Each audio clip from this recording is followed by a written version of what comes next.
السلام عليكم ورحمة الله وبركاته.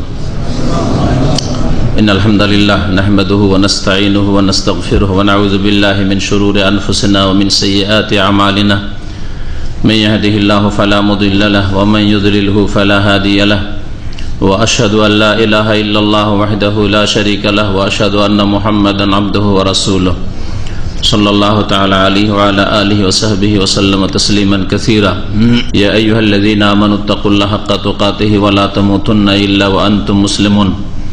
يا أيها الناس اتقوا ربكم الذي خلقكم من نفس واحدة وخلق منها زوجها وبث منهما رجالا كثيرا ونساء واتقوا الله الذي تساءلون به والأرحام إن الله كان عليكم رقيبا.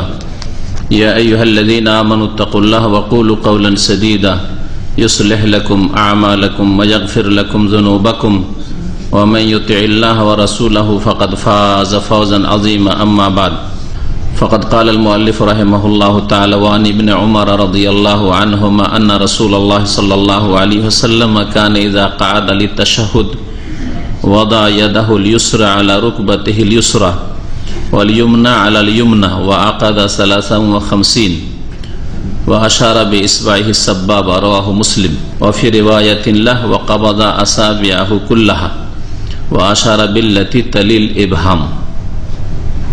সম্মানিত ভাতৃমণ্ডলী, আল্লাহ পাক রব্বুল আলামিনের সমস্ত প্রশংসা যে আল্লাহ পাকের অশেষ শুকরিয়া যে আল্লাহ পাক গত 2 সপ্তাহ আপনাদের থেকে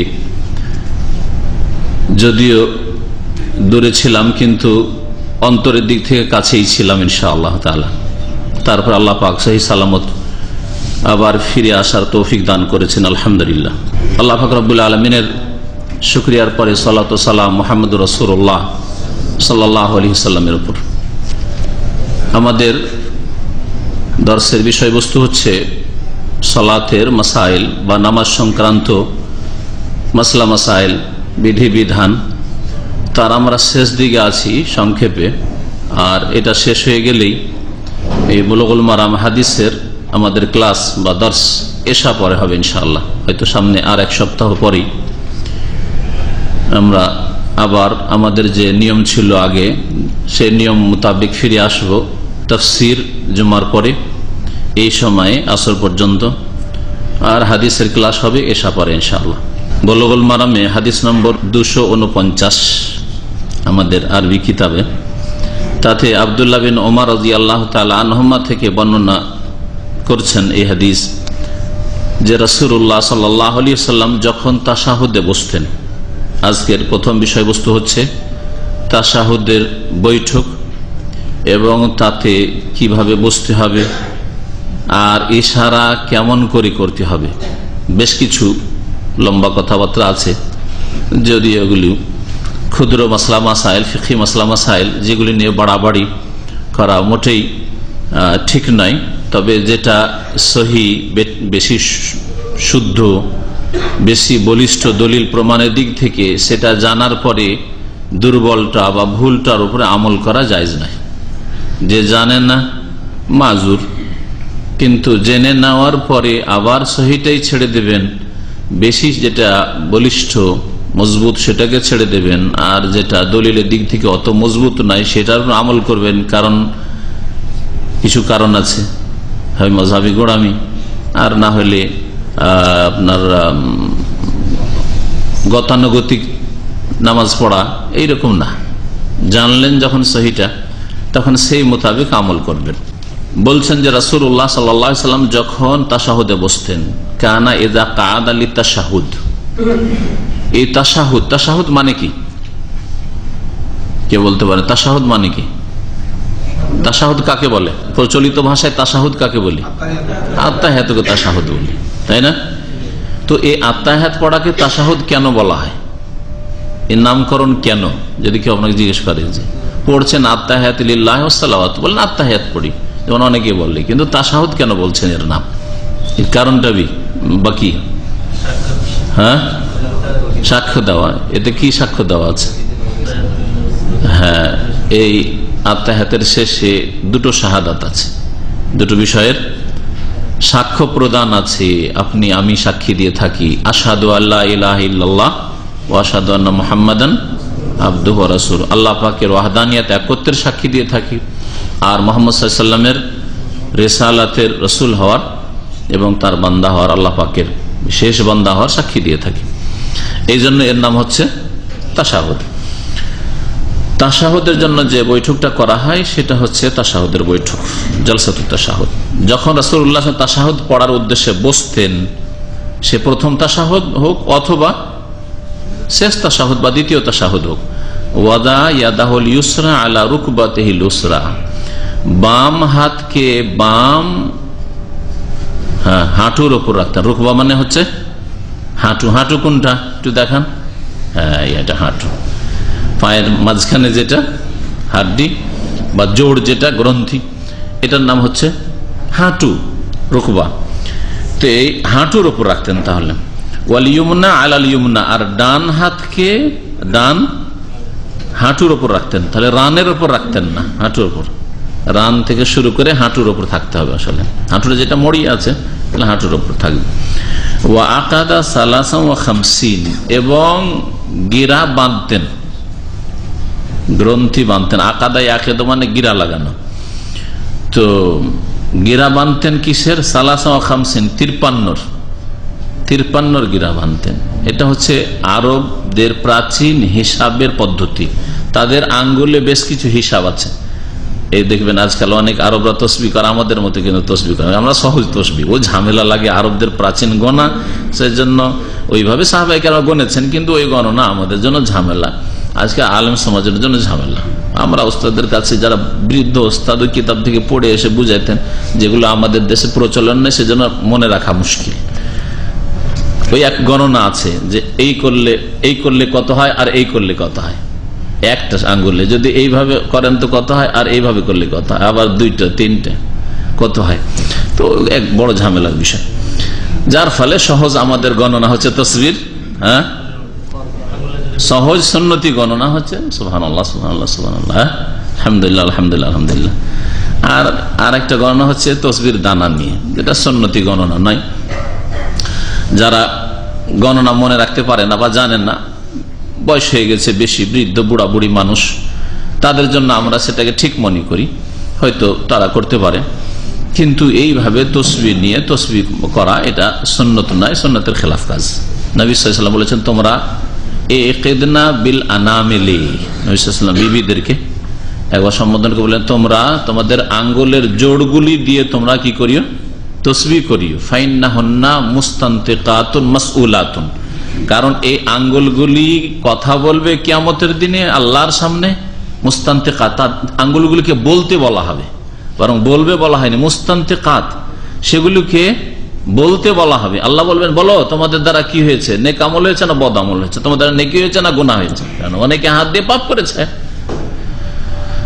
তো নেকি করেছো তোমরা না পাপ করেছো, বলো এই তোমাদের হাতগুলিকে কি কাজে লাগিয়েছে। মাসউলাত, আর সেগুলিকে জিজ্ঞাসা করা হবে, এই আঙ্গুলগুলি জিজ্ঞাসিত হবে। তাহলে এই দিয়ে তাসবিহ করাই হচ্ছে সুন্নাত। 53 গিরা বাঁধতেন। ওয়া আশারা বিইসবাই সাব্বাবা, আর সাব্বাবা আঙ্গুল দিয়ে ইশারা করতেন। সাব্বাবা আরবরা প্রাচীন যুগে এই আঙ্গুলটির নাম সাব্বাবা বলতো। ইসলাম আসার পরে সাব্বাবা নামটি যেহেতু খুব ভালো নয়, সেজন্য সেটাকে পরিবর্তন করে দিয়ে এর নাম করে দেওয়া হয় শাহাদাত। সাব্বা ইয়াসুব্বু মানে গালি দেওয়া। যখন মানুষ গালি গালাজ করে বা ঝগড়া তর্ক বিতর্ক করে, তখন হাত দিয়ে ইশারা করে, আঙ্গুল দিয়ে। কোন আঙ্গুল দিয়ে? কোন দেখেছেন যে এই আঙ্গুল দিয়ে লড়াই করে? হ্যাঁ, না এই আঙ্গুল দিয়ে লড়াই করে। হ্যাঁ, আবার আমাদের দেশে আবার এই আঙ্গুল দিয়ে লড়াই করে একটা আছে, তাই না? এটাও করে কখন? তোকে কিছুই দেব না, হ্যাঁ তখন। তো এটা আমাদের দেশীয়। আর আরবরা প্রাচীন যুগ থেকে যখন ঝগড়া তর্ক করতো, গালিগালা, সাব্বায়াসু মানে গালি দেওয়া, ওই জন্য নাম হয়ে গেছে সাব্বাবা, আঙ্গুলের নাম। দেখবো তোকে, আচ্ছা তোকে শিখাবো, এই যে দেখেন। তো জাহিলিয়াতের যুগের নাম ইসলামে পছন্দ করা হয়নি। জাহিলিয়াতের যুগের সাব্বাবা নামকে পরিবর্তন করে দেওয়া হয়েছে। জাহিলিয়াতের যুগের মদিনার নাম ছিল ইয়াসরিব, পছন্দ করা হয়নি, এজন্য এখন ইয়াসরিব বলা ঠিক নয়, মদিনা বলেন। নবী সাল্লাল্লাহু আলাইহি ওয়াসাল্লাম আসার পরে তার নাম চেঞ্জ হয়ে গেছে, নবী সাল্লাল্লাহু আলাইহি ওয়াসাল্লাম হিজরতের পূর্বে মদিনার নাম মদিনা ছিল না, ইয়াসরিব ছিল। কেউ জানতো না যে এই শহরের নাম মদিনা। এই শাহাদাতের আঙ্গুল দিয়ে তাহলে ইশারা করেছেন রাসূলুল্লাহ সাল্লাল্লাহু আলাইহি ওয়াসাল্লাম। রাওয়াহু মুসলিম, হাদিসটি ইমাম মুসলিম বর্ণনা করেছেন। অফি রিওয়ায়াতিল্লাহু, সহিহ মুসলিমের আরেকটি বর্ণনায় বাড়তি আছে, ওয়াকাফাদা আসাবিয়াহু কুল্লাহ, সবগুলি আঙ্গুলকে মড়িয়ে নিলেন। ওয়া আশারা বিল্লাতি তালিল ইবহাম, এবং ইশারা করলেন সেই আঙ্গুল দিয়ে যেটি বৃদ্ধা আঙ্গুলের পাশে রয়েছে। ইবহাম মানে হচ্ছে এই আঙ্গুল বৃদ্ধা, হ্যাঁ, ওর পাশে কোন আঙ্গুলটি রয়েছে? শাহাদাতের আঙ্গুল রয়েছে, সেটা দিয়ে ইশারা করতেন। তাহলে ইশারা এই শাহাদাতের আঙ্গুল দিয়ে। আঙ্গুলগুলির নাম জানা আছে, হ্যাঁ, ইবহাম নাম হয়ে গেল এটার নাম। আর এটার নাম সাব্বাবা ছিল, নাম বদলে দিয়ে শাহাদাত করা, শাহাদাত হইল। আর হ্যাঁ উস্তা, মাশাআল্লাহ। আর হ্যাঁ বিনসার বা বিনসির, বুনসুর, 3 রকম পড়া যায়, হ্যাঁ, আরো বেশি পড়া যায়। আর খিনসির বা খিনসার বা খিনসুর, খুনসুর, সব রকম চলবে, খিনসির বা খিনসার বলে। তো খিনসার, বিনসার, উস্তা, হ্যাঁ, শাহাদাত আর ইবহাম।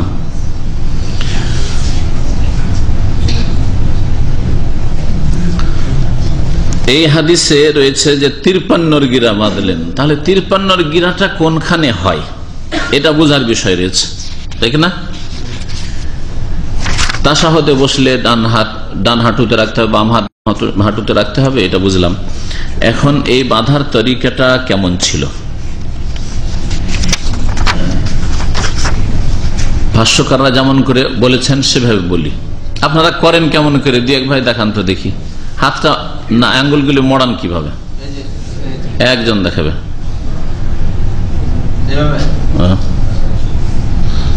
খুব না, হয় না, সহি হয় না। এই দুটোকে মোড়াতে হবে, ঠিক আছে? এই দুটোকে মোড়াইতে হবে। আর এটা দিয়ে এই গোলাকার করতে, হালাকা করতে, হালাকা মানে গোলাকার করা, গোলাকার করতে হবে। আর এটা দিয়ে ইশারা করতে হবে। এই দুটো মোড়ানো আর এটাতে ইশারা, এর নাম হচ্ছে 53, বুঝছেন? হ্যাঁ, এর নাম হচ্ছে 53। আর একটা তরিকা আছে যা কিছু ওলামারা বর্ণনা করেছেন, সেটা হচ্ছে যে 53 হচ্ছে এইরকম, তারা বলছে 3, এইরকম 3 হইল, আর এটা হচ্ছে 50, যে 53 তাদের কাছে। এটা একটা ব্যাখ্যা কিছু কিছু ওলামাদের। তাহলে 53 হয় এইরকম, এইরকম করে 3টাকে মড়িয়ে থাকবেন, আর এই আঙ্গুলটা, বৃদ্ধা আঙ্গুলের শেষ ভাগটা বা অগ্রভাগটাকে রাখবেন এখানে, তাহলে 53 হবে। হ্যাঁ, আর গোলাকার করা, দুটো মোড়াবেন, আর এটাকে তো ইশারা করার জন্য খাড়া রাখবেন, আর এটাকে এই দুটোকে, তাহলে এই যে যেটা উস্তা মধ্যমা এটাকে, আর ইবহাম যেটা বৃদ্ধা আঙ্গুলকে হালাকা বানাবেন, গোলাকার বানাবেন। এটা প্রসিদ্ধ। ইমাম আহমদ বিন হাম্বল অন্যান্যরা এটাকে পছন্দ করেছেন। পক্ষান্তরে শাওয়াফিরা বলেছেন এইভাবে।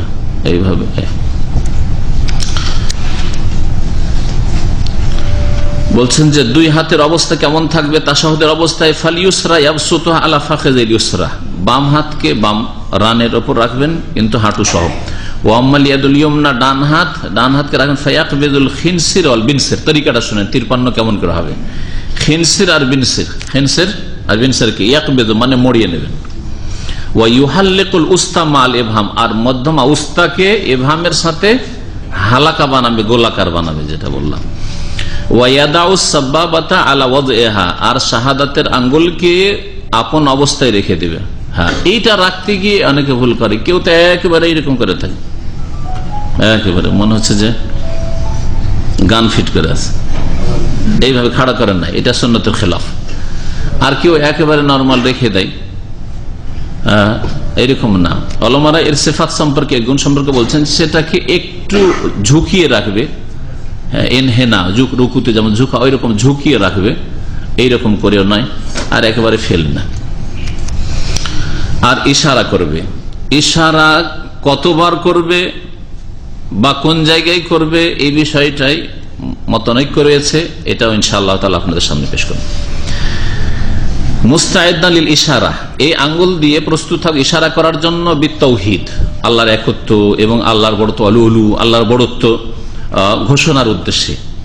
ওয়াহাজিহি সিফাতু তুসাম্মা ইসতিলাহান হিসাবিয়ান কাদিমান সালাসা ওয়া খামসিন, এই তরিকাটাকে, এই পদ্ধতিটাকে হিসাবের পরিভাষায়, আরবদের হিসাবের পরিভাষায়, সেটাও কাদিমান প্রাচীন হিসাব, মানে আরবরা জাহেলিয়াতে যখন মাদ্রাসায় স্কুল কলেজ কিছু ছিল না, হ্যাঁ, যখন পড়াশোনা লোকই পাওয়া যেত না, হাতে গোনা কয়েকজন গোটা মাক্কায় হাতের আঙ্গুলে গোনা যেত, 4-5 জন লোক হয়তো লিখতে জানার পড়তে জানে, সেই জামানায় সালাসা খামসিন বলা হইতো।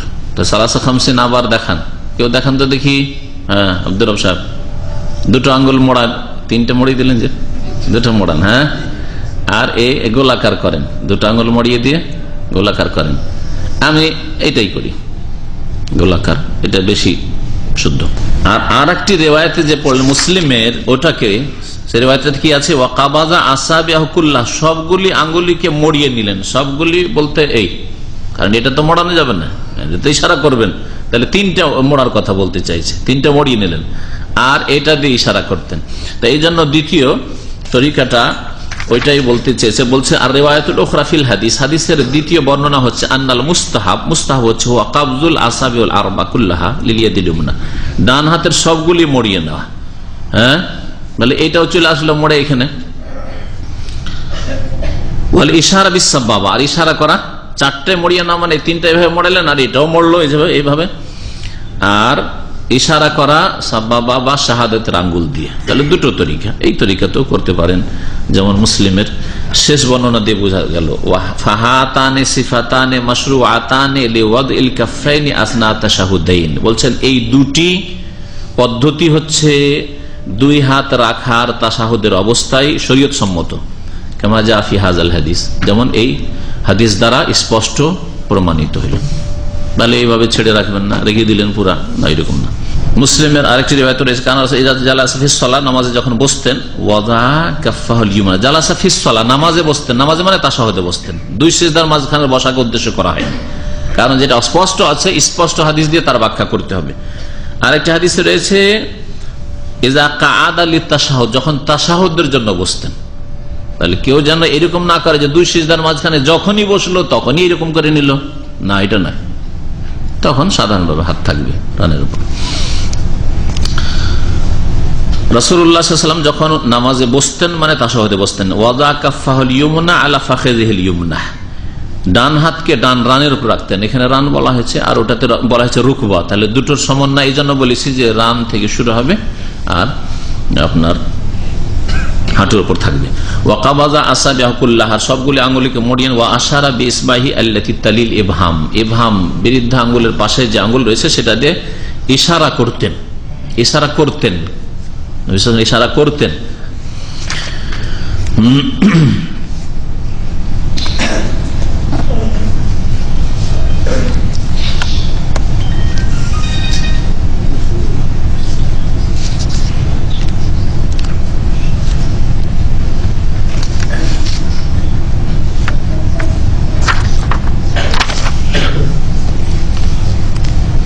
এখন সেই ইখতিলাফ বা ওলামাদের মতামতগুলি পেশ করি যে এই ইশারাটা কোথায় হইতে হবে, একবার হইতে হবে না একাধিকবার হইতে হবে।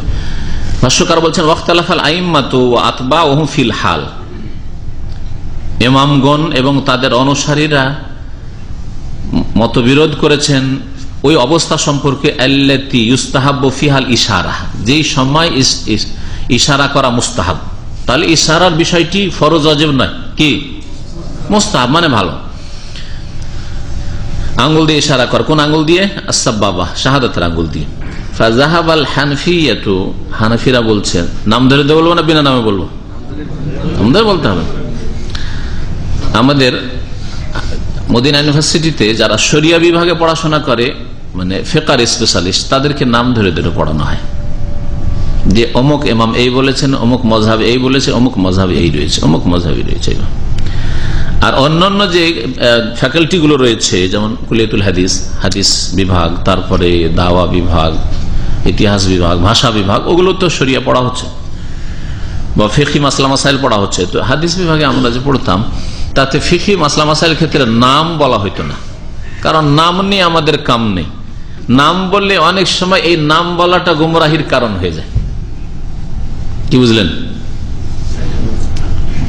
আমার যদি অন্ধভক্ত হন, আল্লাহ না করে আমার কোনো অন্ধভক্ত হয় কিয়ামত পর্যন্ত, না এখন হয় না পরে, কিন্তু কেউ যদি এরকম ভক্ত হয় তখন আমার পক্ষ থেকে খামখামি ভুল করেছি, তারপর আমার পক্ষ থেকে তরফদারি করার চেষ্টা করবে, ঠিক না?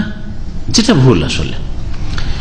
তো যখনই নাম বলে দেওয়া হবে তখনই এটা তো আমাদের অংশ, তো আমাদের মজহাবের ফতোয়া, তাহলে এইটাই নিতে হবে, সহি হোক অথবা ভুল নাও হোক, হয়তো অত দলিল মজবুত নাই, তারপরে আমাদের তো দলিল আছে, মজবুত না হলে কি হবে, ওটা স্বীকারই করবে না, ওইটাই মজবুত তখন হয়ে যাবে। হ্যাঁ, যার ফলে হাদিস বিভাগে বা অন্যান্য বিভাগগুলি পড়াইতে গিয়ে নাম বলা হয় না, বলা হয় এই বিষয়ে 4টি মত আছে। একটি মত হচ্ছে এই আল কাউলুল আউয়াল, প্রথম মত হচ্ছে এই, দ্বিতীয় মত এই, তৃতীয় মত এই, চতুর্থ মত এই, প্রথম মতের দলিল এই, দ্বিতীয় মতের দলিল এই, তৃতীয় মতের দলিল এই, যুক্তি এই, আর চতুর্থ মতের দলিল প্রমাণ এই বা যুক্তি এই, আর এর মধ্যে সহিহ হাদিসের আলোকে বা দলিলের আলোকে এটা বেশি ঠিক, যেটা ঠিক হবে সেটাই। কখন ইমাম শাফির মত ঠিক হলো, কখন ইমাম আবু হানিফার মতটা বেশি ঠিক হলো, কখন ইমাম মালিকেরটা বেশি মজবুত হলো, কখন ইমাম আহমদ বিন হাম্বলের ঠিক হলো রাহমাতুল্লাহ আলাইহিম আজমাইন। বুঝলেন? তখন আর কিন্তু ওই মজহাবি গোঁড়ামির রোগ ধরবে না, শাফিঈকে শাফি মজহাবের গোঁড়ামির রোগ ধরবে না, হানাফি ভাইকে হানাফি গোঁড়ামি রোগ ধরবে না, মালিকিকে মালিকি মজহাবের গোঁড়ামির রোগ ধরবে না, হাম্বেলিকে হাম্বেলি মজহাব গোঁড়ামির রোগ ধরবে, তাই না? সবাই কোরআন হাদিস মানতে চায়, যেটা কোরআন হাদিসের আলোকে সহি সেটাই মানতে চাই, দেখি না? সুবহানাল্লাহ। সবার শ্রদ্ধা করি, সমস্ত আইম্মার সমানভাবে শ্রদ্ধা করি, কিন্তু যেটা বেশি সহি সেটা মানতে চাই। একমত কিনা? আস্তে করে বললেন।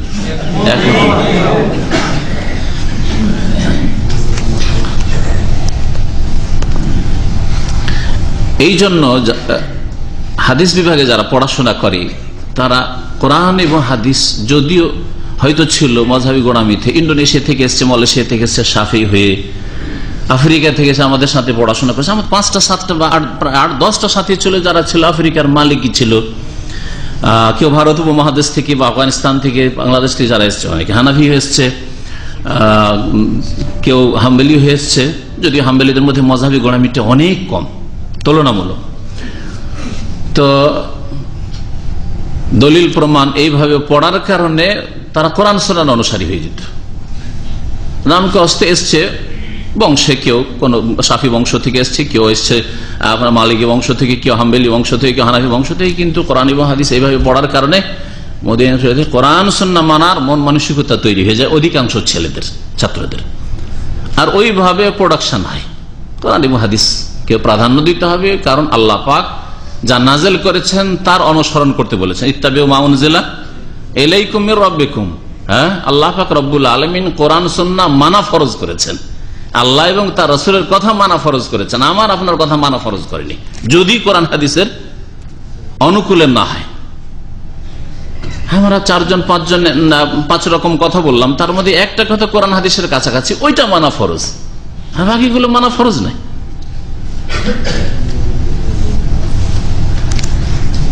তাহলে 4 ফরজ নাই, একটা ফরজ। কোনটা ফরজ? হ্যাঁ, কোনটা ফরজ? ইন্ডোনেশিয়া বা কেরালার লোক হলে বলছে শাফি মজহাব মানা ফরজ, আফ্রিকার লোক হলে কি বলবে মালিকি মজহাব মানা ফরজ, হাত ছেড়ে নামাজ পড়তে হবে। হ্যাঁ, তাই না? না, এটা মানা ফরজ না। কোনটা মানা ফরজ? কোরআন এবং হাদিস মানা ফরজ। আল্লাহ এবং রসুলের কথাই হচ্ছে ওহী, কোরআন হাদিস হচ্ছে ওহী, ওহী মানা ফরজ। ইত্তাবি মা ইউহা ইলাইকা মির রাব্বিকা। সুবহানাল্লাহ, কোরআনে কারীমে সমস্ত সমাধান মওজুদ আছে। ইত্তাবি, হে নবী তুমি অনুসরণ করো ওই বিষয়ের, মা ইউহা যা ওহী হচ্ছে, ইলাইকা তোমার উপর, মির রাব্বিকা তোমার রবের পক্ষ থেকে, আল্লাহর পক্ষ থেকে যা ওহী হচ্ছে তার অনুসরণ করা নবীর উপর ফরজ, প্রত্যেক মুসলিমের জন্য ফরজ, প্রত্যেক মানুষের জন্য ফরজ। তো প্রথম মত হচ্ছে যে ইশারা করবে ইনদা কওলি ফি তাশাহুদ, যখন তাশাহুদ বলবে লা ইলাহা ইল্লাল্লাহ তখন ইশারা করবে, আশহাদু পরে যে লা ইলাহা ইল্লাল্লাহ, যখন লা ইলাহা ইল্লাল্লাহ বলছে তখন কি করবে? ইশারা। তাহলে তাদের কাছে একবার ইশারা। প্রথম বক্তব্য হচ্ছে, প্রথম মত হচ্ছে একবার ইশারা, আর সেটা লা ইলাহা ইল্লাল্লাহর সময়। কেন? যুক্তি বলছে যে যালিকা ইনদা ইসবাতিল ইলাহিয়া, আল্লাহ পাকের উলুহিয়ত যখন সাব্যস্ত করলাম, লা ইলাহা, কোনো মাবুদ না ইল্লাল্লাহ, আল্লাহ ছাড়া, তখন ইশারা, হাতের আঙ্গুল ইশারা করলাম যে হ্যাঁ এক আল্লাহ, এটা যুক্তি। ওয়ানাফি আম্মা সিওয়া, আর এই উলুহিয়ত আল্লাহ ছাড়া কারোর মধ্যে নেই, এই আর কি। এছাড়া বলছেন যে হাদিস ইবনে জুবাইর, সহিহ মুসলিমে রয়েছে আব্দুল্লাহ বিন জুবাইর, যে আল্লাযী ইখতাসার আলাল ইশারা বিস-সাব্বাবা, যেখানে একবার ইশারার কথা রয়েছে। আর এক দ্বিতীয় মত হচ্ছে যে মুস্তাহাব হচ্ছে আইয়ুদিমা তাহরিকা সাব্বাবাতে তাহরিকান ওয়াসাতান। দ্বিতীয় মত হচ্ছে যে মুস্তাহাব হচ্ছে যে এই শাহাদাতের আঙ্গুল দিয়ে কন্টিনিউ ইশারা করা, ইশারা করতে থাকা, ইশারা করা, হরকত করা নাই। অন্য হাদিসে হরকত করা, ওয়ালা ইউহাররিকু, নবী সাল্লাল্লাহু আলাইহি ওয়াসাল্লাম হরকত করতেন না, নড়াইতেন না, তার মানে এইরকম করতেন না, তাহলে কেউ এইরকম করবেন না, এটা হচ্ছে হরকত করা। আর ইশারা হচ্ছে এটা, হ্যাঁ ইশারা, তো ইশারা করতে থাকবে কন্টিনিউ, তাহরিকান ওয়াসাতান, মধ্যম পন্থায়, মানে এরকম নাই একবার, আর একবার করলেন থেকে গেল, আর 1 মিনিট 2 মিনিট তারপর আরেকবার না, মধ্যম পন্থায় ইশারা করবেন, খুব জোরে জোরে নাই, আর একেবারে কম নাই। ওয়ায়াকুনু মিন আউয়ালি তাশাহুদ ইলা আখিরিহি, আর তাশাহুদের শুরু থেকে শেষ পর্যন্ত এই ইশারা হবে। ওয়াদালিলহুম, তাদের দলিল হচ্ছে হাদিস ওয়াইল বিন হুজর, ওয়াইল বিন হুজরের হাদিস, কাল রাআইতু রাসূলুল্লাহ সাল্লাল্লাহু আলাইহি ওয়াসাল্লাম, আমি রাসূলুল্লাহ সাল্লাল্লাহু আলাইহি ওয়াসাল্লামকে দেখেছি, কাবাদা ইসনাইনা মিন আসাবিহি, দুটো আঙ্গুল মোড়ালেন, তাহলে এই প্রথম তরিকা যেটা। ওয়া হাল্লাকা হালকাতান, আর গোলাকার করলেন, এই গোলাকার হালাকা বানালেন, কোনটা হালাকা, এই দুটো আঙ্গুল মোড়ানো হলো, আর এই গোলাকার হলো মধ্যমা আর বৃদ্ধা আঙ্গুল দিয়ে। সুম্মা রাফা ইসবাআহু, তারপরে নিজের আঙ্গুলটা উঠালেন, ফারাআইতুহু ইউহাররিকুহা ইয়াদউ বিহা, ভালো করে শুনে রাখেন। তারপর নবী সাল্লাল্লাহু আলাইহি ওয়াসাল্লামকে আমি দেখেছি, তিনি এটাকে হিলাচ্ছিলেন আর তা দিয়ে দোয়া করছিলেন। কি করছিলেন? তা দিয়ে ইয়াদউ বিহা, জবানেও দোয়া করছিলেন আর হাতের আঙ্গুল দিয়েও দোয়া করছিলেন। একজন মুমিন বান্দার যেমন জবান বাকশক্তি ইবাদত বন্দী করে দোয়া করে, তেমনি তার প্রত্যেকটি অঙ্গ প্রত্যঙ্গ ইবাদত বন্দী করে দোয়া করে। এই হাদিস প্রমাণ করে না? হ্যাঁ, দেখেন নামাজ এমন একটা ইবাদত, মাথা থেকে পা পর্যন্ত প্রত্যেকটা অঙ্গ কিন্তু নামাজে অংশ নেই। কখনো আঙ্গুলগুলো মোড়াচ্ছে, কখনো সোজা হচ্ছে, কখনো পায়ের আঙ্গুল খাড়া হচ্ছে, কখনো এইভাবে হচ্ছে, কখনো ওর উপর চাপ পড়ছে। তাহলে তো হাতের পায়ের আঙ্গুল যতগুলি জোড় আছে সবগুলি অংশ নিচ্ছে। হ্যাঁ, ভিতর কলব থেকে শুরু করে, হ্যাঁ মস্তিষ্ক, জবান, সুবহানাল্লাহ, অংশ নিচ্ছে। হাত উঠালেন, যে রফুলিয়া দেন ইবাদত, অংশ নিল হাত আপনার নামাজে। নামাজ সালাতের মতো সুন্দর ইবাদত আর কোন ইবাদত নেই, সবচেয়ে সুন্দর ইবাদত এবং সবচেয়ে আপনার জীবনের ব্যাপক ইবাদত, মাথা থেকে পা পর্যন্ত প্রত্যেকটি অঙ্গকে সামিল, এই হচ্ছে সালাত। তাহলে এই নামাজ ছাড়া কি আর মুসলিম হওয়া যায়? অসম্ভব কথা। এই জন্য সালাফে সালেহিন, নবী সাল্লাল্লাহু আলাইহি ওয়াসাল্লামের জামানায়, সাহাবায়ে কেরামদের জামানায়, তাবেঈন, তাবা তাবেঈন জামানায় এই রকমের কোনো কল্পনা ছিল না যে মুসলিম আবার নামাজ পড়ে না, মুসলিম আবার মাঝে মাঝে নামাজ পড়ে, মাঝে মাঝে পড়ে না, এটা জানতো না। জালেম, খুনি, তারপরে নামাজ শুধু পড়তো না, নামাজে ইমামতিও করতো। জানেন এরকম না? জানেন না? তার মধ্যে একজনের নাম বলেন, হাজ্জাজ বিন ইউসুফ, তাবেঈ, জালেম। ওর মতো জালেম মনে হয় ইসলামের ইতিহাসে কম হয়েছে। হ্যাঁ, অমুসলিমদের ইতিহাসে আছে, হিটলার আছে, স্টালিন আছে, বড় বড় জালেম আছে, তাদের বড় বড় খুনি আছে, তাদের বড় বড় সন্ত্রাস আছে তাদের মধ্যে। কিন্তু মুসলিম উম্মাতে, বিশেষ করে স্বর্ণযুগের মধ্যে, তাবেঈন, তাবা তাবেঈনদের জামানায় সাহাবায়ে কেরাম, অসংখ্য সাহাবায়ে কেরাম মওজুদ, এত বড় জালেম 1,20,000 মানুষকে ধরে বন্দি করে মেরেছে। আর এমনি যুদ্ধে ময়দানে মেরেছে মুসলিম, এগুলো মুসলিম, এগুলো কোনো অমুসলিম না। এইরকম জালেম। নবী সাল্লাল্লাহু আলাইহি ওয়াসাল্লামের ভবিষ্যৎবাণী ছিল এই হাজ্জাজ বিন ইউসুফ জালেম সম্পর্কে, সাকিফ গোত্রের, যে আমার উম্মতে একজন ধ্বংসাত্মক ব্যক্তি, ধ্বংসকারী ব্যক্তি, মুবির জন্ম নেবে। আর তার সম্পর্কে মুহাদ্দিসিনে কেরামরা সে হাদিসের ভাষায়, তিরমিজির হাদিস লিখেছেন যে সে হচ্ছে হাজ্জাজ বিন ইউসুফ। সে শুধু নামাজ 5 ওয়াক্ত পড়তো না, নামাজের ইমামতি পর্যন্ত করত। কারণ তারা জানতো যে জালেম হলে, খুনি হইলেও মুসলিম থাকো, কাফের হয়ে যাব না, কিন্তু নামাজ না পড়লে ইসলামই থাকবে না। তার নামাজের কত গুরুত্ব। এর মানে এই নয় যে কাউকে খুন করা হালকা বিষয়, হালকা বিষয় নেই, কঠোর শাস্তি। আল্লাহ চিরকালের শাস্তির কথা বলেছেন, এটাই হচ্ছে তার আসল শাস্তি। কিন্তু আল্লাহ পাক চিরকাল না দিয়ে হয়তো দীর্ঘকাল দিবেন, যদি ঈমান ঠিক থাকে, তাওহীদ ঠিক থাকে খুনিকে। কিন্তু তাহলে বোঝা গেল যে জেনা, খুন করা, বহু বড় বড় যেগুলো পাপ রয়েছে, সব পাপের চাইতে বড় পাপ হচ্ছে নামাজ ছাড়া। নামাজ ছাড়া। সুতরাং কোন মুসলিম হালকা মনে করবেন না যে একটা ওয়াক্ত তো ছাড়লাম, শুধু ফজরটাই তো পড়ি না, একটা ওয়াক্ত তো এই সূর্য ওঠার পর পড়ছি, বাকিটা তো ঠিক টাইমেই পড়ছি, এত হালকা বিষয় মনে করবেন না। কিয়ামতের দিন বড়ই লাঞ্ছিত অপদস্থ হবেন, তখন আর সংশোধনের কোনো সুযোগ থাকবে না, কোনো সংশোধনের সুযোগ থাকবে না। প্রথম হিসাব কিসের হবে? নামাজের হবে। প্রথম হিসাব মুসলিমের, নামাজের হিসাব মুসলিমের, অমুসলিমের তো হয়ে গেল, মুসলিম অমুসলিম ভাগ হয়ে গেল, হ্যাঁ, মুসলিম কাফের ভাগ হয়ে গেল। তারপরে মুসলিমের প্রথম হিসাব হবে আবু দাউদের হাদিস, সহিহ হাদিস। আর প্রথম বিচার হবে কিসের বলতে পারেন? মানুষের মাঝে একজন মানুষের আর একজন মানুষের, বান্দার হকের ক্ষেত্রে প্রথম বিচার হবে, হিসাব আর বিচার। হিসাব হবে প্রথম কিসের? নামাজের হিসাব হবে। আর বিচার হবে কিসের? খুনের। সুতরাং কোন মুসলিম গুনাহগার, ফাসিক মুসলিমও যদি হয়, কোন মুসলিমের রক্তের সাথে সামান্যতম যেন আপনার সম্পর্ক না থাকে, যে আপনি ইশারা ইঙ্গিতে তাকে মারিয়েছেন, হ্যাঁ, আপনি মারাননি, তবে ইশারা ইঙ্গিত করেছেন, দে মেরে দে, আরে কি হবে, আরে এমন কি আছে, এ মুসলিম নাকি? একটু আপনার মতের সাথে মিল না থাকলে, আপনার বিরুদ্ধে হইলে, আপনার বিরুদ্ধে বেরোলে মারে, এত সোজা নয় মুসলিমের রক্ত। সুবহানাল্লাহ। কিয়ামতের দিনে এই দুটো হিসাবের কথা সবসময় মনে রাখবেন, তাহলে নাজাত পাবে। কি বলছিলাম? যে মুসলিমের প্রত্যেকটি অঙ্গ প্রত্যঙ্গ সালাত অবস্থায়, নামাজের অবস্থায় কি করে? ইবাদতে নিয়োজিত থাকে। ফারাআইতুহু ইউহাররিকুহু ওয়া ইয়াদউ বিহা, আমি দেখলাম যে রাসূলুল্লাহ সাল্লাল্লাহু আলাইহি সাল্লাম সেই আঙ্গুলটিকে কি করছিলেন? নড়াচ্ছিলেন, ইয়াদউ বিহা, এবং তার দ্বারা দোয়া করছিলেন। বিহা মানে তা দিয়ে দোয়া করছিলেন। জবানে যেমন দোয়া, তেমনি এই হাতের আঙ্গুল দিয়ে দোয়া। সুতরাং এক শ্রেণীর লোকদেরকে সাবধান করছি, যারা যখন দেখে পাশে কোনো লোককে বা কোনো মুসল্লি সম্পর্কে যে এরা হিলায়, তখন ওদেরকে ঠাট্টা করে। লোকটি দোয়া করছে আঙ্গুল দিয়ে, আর আপনি ঠাট্টা করছেন, কত বড় অপরাধ করলেন। এটা সেই ব্যক্তিকে ঠাট্টা করলেন না দিনকে ঠাট্টা করলেন? দিনকে ঠাট্টা করা কত বড় অপরাধ জানেন কি? কুফরি কাজ। দিনকে নিয়ে ঠাট্টা করা হচ্ছে কুফরি কাজ।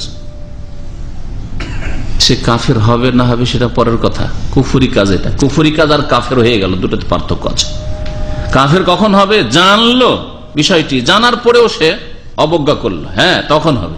কিন্তু অজ্ঞতা আছে, বিষয়টি জানে না যে আমি একটা লোক টাকনার উপরে কাপড় আছে, এটা দিন। ওই ব্যক্তিকে ঠাট্টা করছেন না আপনি, সে ইসলাম পালন করছে, সে জাহান্নাম থেকে বাঁচছে।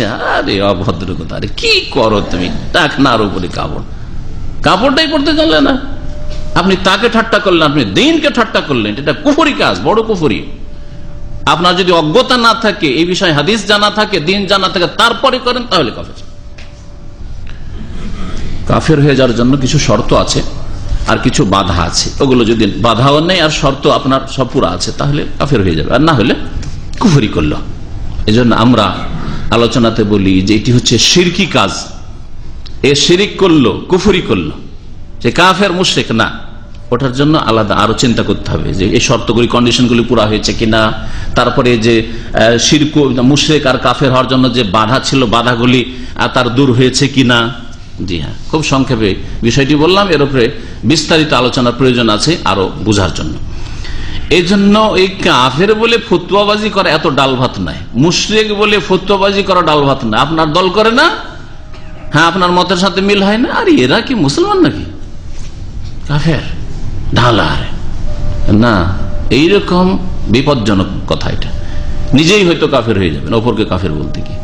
এই জন্য কুফরি কাজ, দিন সম্পর্কে ঠাট্টা করবে, কুফরি কাজ। আল্লাহ পাক কোরআনে কারীমে বলছেন যে কুল আবিল্লাহি ওয়া আয়াতি ওয়া রাসূলিহি কুনতুম তাস্তাহজিউন, তোমরা আল্লাহকে নিয়ে আর রাসূলকে নিয়ে আর আল্লাহর আয়াত বিধিবিধানকে নিয়ে ঠাট্টা করো, লা তাহতাজিরু, তোমাদের কোনো ওযর চলবে না, কাদ কাফারতুম বাদা ঈমানিকুম, সূরা তাওবায় আল্লাহ পাক বলছেন তোমরা কুফরি করেছো, কাফের হয়ে গেছো তোমাদের ঈমানের পরে। তাহলে আল্লাহকে নিয়ে ঠাট্টা করা, আল্লাহর দ্বীনকে নিয়ে ঠাট্টা করা, আল্লাহ রাসূলকে নিয়ে ঠাট্টা করা, দ্বীনের কোন বিধিবিধান একটি হুকুম আহকামকে নিয়ে ঠাট্টা মজাক করা, যে হুকুম আহকাম পালন করছে সেই জন্য ঠাট্টা করা, বোরকা নিয়ে ঠাট্টা মজাক করা কুফরি কাজ।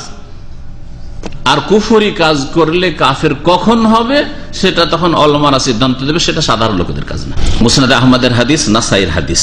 তো ইশারা করে দোয়া করা যে প্রমাণিত, এটা সহিহ হাদিস, মুসনাদে আহমদে আছে আর নাসাইতে আছে। নাসাইর হাদিস নম্বর হচ্ছে 889।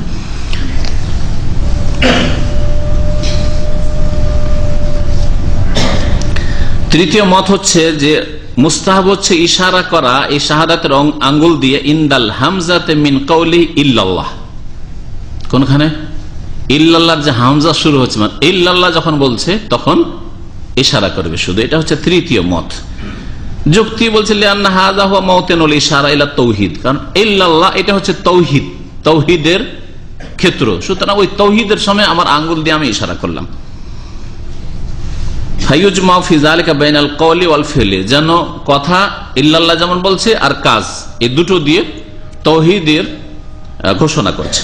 তারাও ইশারাটাকে, যে ইশারা শব্দগুলি হাদিসে এসেছে মুসলিমে ওই একই হাদিস, ওয়া আশারা বিসমাহি আল্লাতী তালিল ইবহাম, বৃদ্ধার আঙ্গুলের পাশে যে আঙ্গুল রয়েছে সেটা দিয়ে ইশারা করলেন। ইশারা মানে তারা একবার করে নিয়েছে। কিন্তু ওই হাদিস, যে হাদিসটি, আচ্ছা 4 নম্বর মতটি বলে দিই। 4 নম্বর মত হচ্ছে ইস্তেহবাবুল ইশারাতে বিসাব্বাবাতি ফি তাশাহুদ ফি কুল্লি মাররাতিন ইনদা যিকরি লাফজি আল্লাহ মুনাব্বিহান আলা তাওহীদ ওয়ালা ইউহাররিকুহা। বলছে যে শাহাদাতের আঙ্গুল দিয়ে তাশাহুদে ইশারা করা মুস্তাহাব কখন? যখন যখন আল্লাহর নাম বা গুণবাচক নাম আসবে, যেমন আত্তাহিয়াতু লিল্লাহ ওয়াসসালাওয়াতু ওয়াত-তাইয়্যিবাতু আসসালামু আলাইকা আইয়ুহান নবী ওয়া রাহমাতুল্লাহ, এই যে আল্লাহর নাম যখন যখন আসবে, ওয়া বারাকাতুহু, আল্লাহর দিকে ইশারা হচ্ছে, আসসালামু আলাইনা ওয়া আলা ইবাদিল্লাহি সালিহিন, আশহাদু আল্লা ইলাহা ইল্লাল্লাহ ওয়া আশহাদু আন্না মুহাম্মাদান আবদুহু ওয়া রাসূলুহু। তাদের কাছেও বেশ কয়েকবার ইশারা আছে, কিন্তু তারা বলছে যে শুধু আল্লাহর নাম অথবা আল্লাহর গুণবাচক নাম যখন আসবে তখন ইশারা করবে তাওহীদের ঘোষণার উদ্দেশ্যে। কয়টি মত হলো? একটা হলো যে কি, প্রথমটা কি বললাম, লা ইলাহা ইল্লাল্লাহ বলার সময়। দ্বিতীয় বললাম যে শুরু থেকে শেষ পর্যন্ত ইশারা করতেই থাকবে। আর তৃতীয় বললাম যে ইল্লাল্লাহর সময়। আর চতুর্থ হচ্ছে যখন যখন আল্লাহ পাকের নাম অথবা গুণাবলী আসবে তখন কি করতে হবে। রাসূলুল্লাহ সাল্লাল্লাহু আলাইহি ওয়াসাল্লামের হাদিস যে রাসূলুল্লাহ ইশারা করতেন, কানা শব্দটি ওই হাদিসগুলিতে এসছে। এদের থেকে বোঝা যায় যে ইশারাটা কন্টিনিউ হতো। কানা যদি আসে তো ইস্তেমরার বুঝায়, মাজি ইস্তেমরারই বুঝায়। তো এই জন্য ইশারাটা কন্টিনিউ হইতো, এটাই উচিত। আর না হলে কমের পক্ষে কয়েকবার করে ইশারা করেন, যখন যখন আল্লাহ পাকের নাম গুণাবলী আসছে তখন ইশারা করেন, এর উপর আমল করেন। আর এই বিষয়ে বাড়াবাড়ির কোনো প্রয়োজন করে না।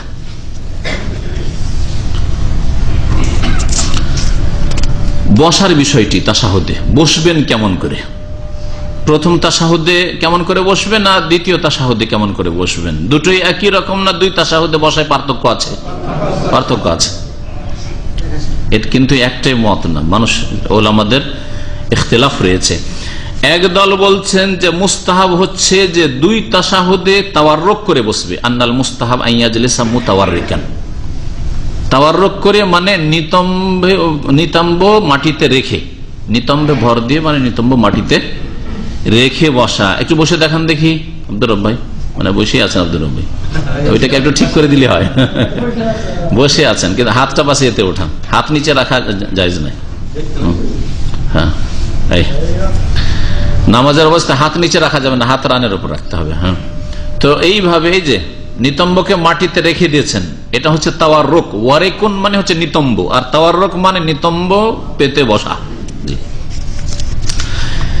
এটা প্রথম তাশাহুদেও আর দ্বিতীয় তাশাহুদে, এক তাশাহুদ বিশিষ্ট নামাজ হোক আর দুই তাশাহুদ হোক, সবগুলিতে। তাহলে এটা একটি মত, ইমাম মালিক এবং তার অনুসারীরা এই মতে রয়েছে।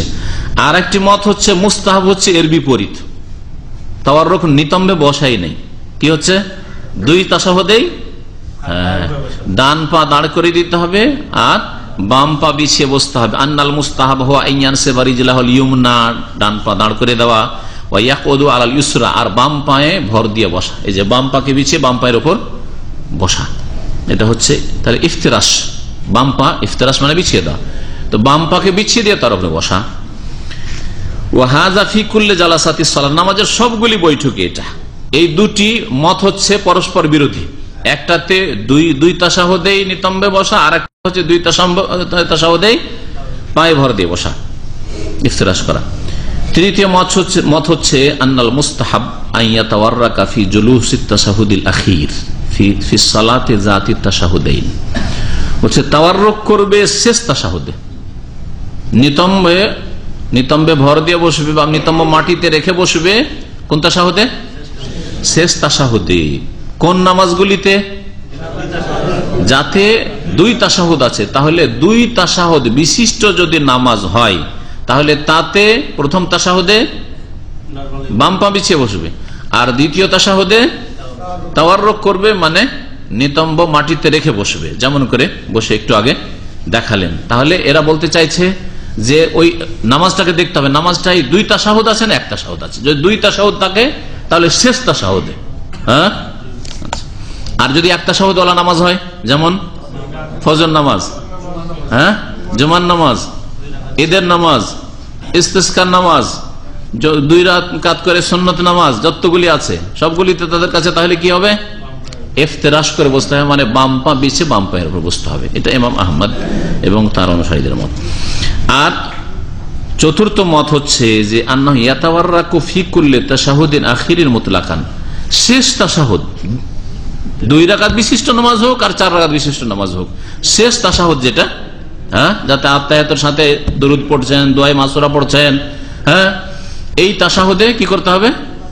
তাওয়াররুক করতে হবে, নিতম্বে ভর দিয়ে বসতে হবে, নিতম্ব মাটিতে রেখে বসতে হবে। সাওন কানাতাস সালাতু সুনাইয়াতান, নামাজ দুই রাকাত বিশিষ্ট হোক, আও আকসার, অথবা তিন রাকাত নামাজ হোক মাগরিবের, অথবা চার রাকাত নামাজ হোক। ওয়ায়ানসিবুল ইয়ুমনা ওয়া ইয়াজলিসু আলাল ইউসরা ফিমা আদাহু, তাহলে শেষ তাশাহুদে বুঝা গেল না? আর প্রথম তাশাহুদ কোনটা হবে তাহলে তাদের কাছে? মাগরিবে, হ্যাঁ, এশায়, জোহরে, আসরে, এই নামাজগুলিতে প্রথম তাশাহুদে বসবে ইফতিরাশ করে, অর্থাৎ বাম পা বিছিয়ে। ইমাম ইবনে জারির রহমতুল্লাহ আলাইহি বলছেন আন্না সুন্নাতা ওয়ারাদাত বিহাযা কুল্লি, হাদিসে এই পদ্ধতিগুলি এসছে, সুতরাং ফাআলা ইয়া জালসাতিন জালাসা, যেভাবে বসুক না কেন, মুতাওয়াররিকান আও নাসিবান আল ইয়ুমনা ওয়া জালিসান আল ইউসরা ফাকাদ আসাবা সুন্নাহ, যেভাবে বসুক না কেন তা হয়ে যাবে। ওয়াল আমরু ফিহি সাহ, এই ব্যাপারে স্বাধীনতা আছে, ইমাম ইবনে জারির বলতে চেয়েছেন। তবে উত্তম কোনটা সেটা দেখার বিষয়। সেই হাদিস দ্বারা প্রমাণ হয় যে উত্তম হচ্ছে যে আপনি প্রথম তাশাহুদে পা বিছিয়ে বসবেন আর দ্বিতীয় তাশাহুদে জি বসবেন। আল্লাহু আ'লাম। উত্তমের শুধু ইখতিলাফ।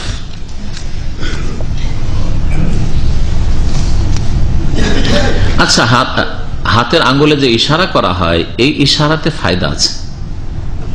এক তো দোয়ার ফায়দা হলো যে এটা দিয়ে দোয়া করছেন আপনি, আর একটি ফায়দার কথা হাদিসে রয়েছে। মুসনাদ আহমদে একটি হাদিস রয়েছে আব্দুল্লাহ বিন উমর রাদিয়াল্লাহু তাআলা আনহুমা থেকে, তাতে বলছেন যে এই হাতের আঙ্গুলের ইশারাতে কি হয়? লাহি আশাদ্দু আলা শাইতানি মিনাল হাদিদ, শয়তানকে লোহা দ্বারা আঘাত করার চাইতে বেশি আঘাত হয়।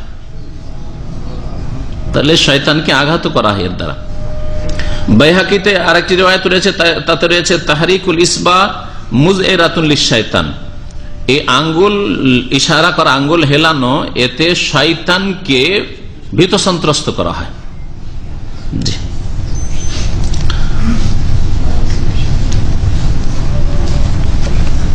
এখন আত্তাহিয়াতুতে যাওয়া যাক, কথা বেশ লম্বা হয়ে গেছে বৈঠকের ক্ষেত্রে। জি, وعن عبد الله بن مسعود رضي الله عنه قال التفت إلينا رسول الله صلى الله عليه وسلم فقال إذا صلى أحدكم فليقل التحيات لله والصلوات والطيبات والسلام عليك أيها النبي ورحمة الله وبركاته والسلام علينا وعلى عباد الله الصالحين أشهد أن لا إله إلا الله وأشهد أن محمدا عبده ورسوله ثم ليتخير من الدعاء أعجبه إليه فيدعو متفق عليه واللفظ للبخاري وللنسائي كنا نقول قبل أن يفرض علينا التشهد ولأحمد أن النبي صلى الله عليه وسلم علمه التشهد وأمره أن يعلمه الناس ولمسلم عن ابن عباس رضي الله عنهما قال كان رسول الله صلى الله عليه وسلم يعلمنا التشهد التحيات المباركات والصلوات والطيبات لله إلى آخره শেষ তাশাহুদটা শুনলেন না? সামান্য পার্থক্য দেখলেন না? পার্থক্য নাই, বুঝেননি এখনো? চলেন তরজমা করা যাক, তখন বুঝবেন। আব্দুল্লাহ বিন মাসউদ রাদিয়াল্লাহু তাআলা আনহু থেকে বর্ণিত, তিনি বলছেন যে একদিন রাসূলুল্লাহ সাল্লাল্লাহু আলাইহি ওয়াসাল্লাম আমার দিকে ফিরে দেখলেন। ইলতাফাতা ইলাইনা রাসূলুল্লাহ সাল্লাল্লাহু আলাইহি ওয়াসাল্লাম, একদিন রাসূলুল্লাহ আমাদের দিকে মুখ ফিরিয়ে দেখলেন।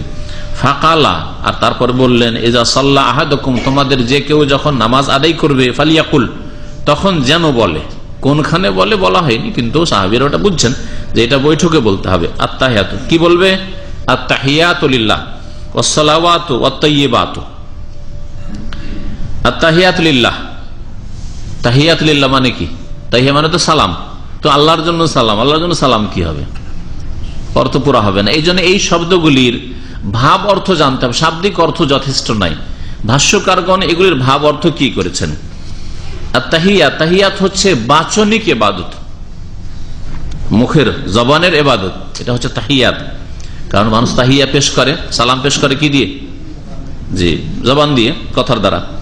তাহলে বাচনিক সমস্ত তাহিয়াত বহু বচন, বাচনিক ইবাদত সমস্ত কার জন্য? আল্লাহর জন্য। ওয়াসসালাওয়াত, এবং শারীরিক ইবাদত, সালাওয়াত মানে দৈহিক ইবাদত, সালাত সম্পাদন হয় আসল দেহ অঙ্গ প্রত্যঙ্গ দিয়ে। দৈহিক ইবাদত কার জন্য? লিল্লাহ, আল্লাহর জন্য। এখানে লিল্লাহ উজ্জ আছে, আসলে ছিল আত্তাহিয়াত ওয়াসসালাওয়াত ওয়াত-তাইয়্যিবাত লিল্লাহ, এগুলো সব আল্লাহর জন্য।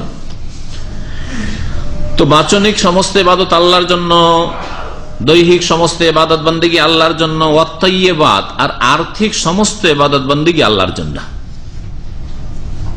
আত-তাইয়্যিবাত এইভাবে ব্যাখ্যা করা হয়েছে। আর কেউ কেউ বলেছেন তাইয়্যিবাত সবগুলিকে শামিল, আম। বাচনিক আর দৈহিক বলার পরে বলছেন তামিমুন বাদা তাখসিস, ফাজামিউল আকওয়াল, সব কথা, কাজ এবং সবগুলি গুণাবলী, এগুলি কার জন্য?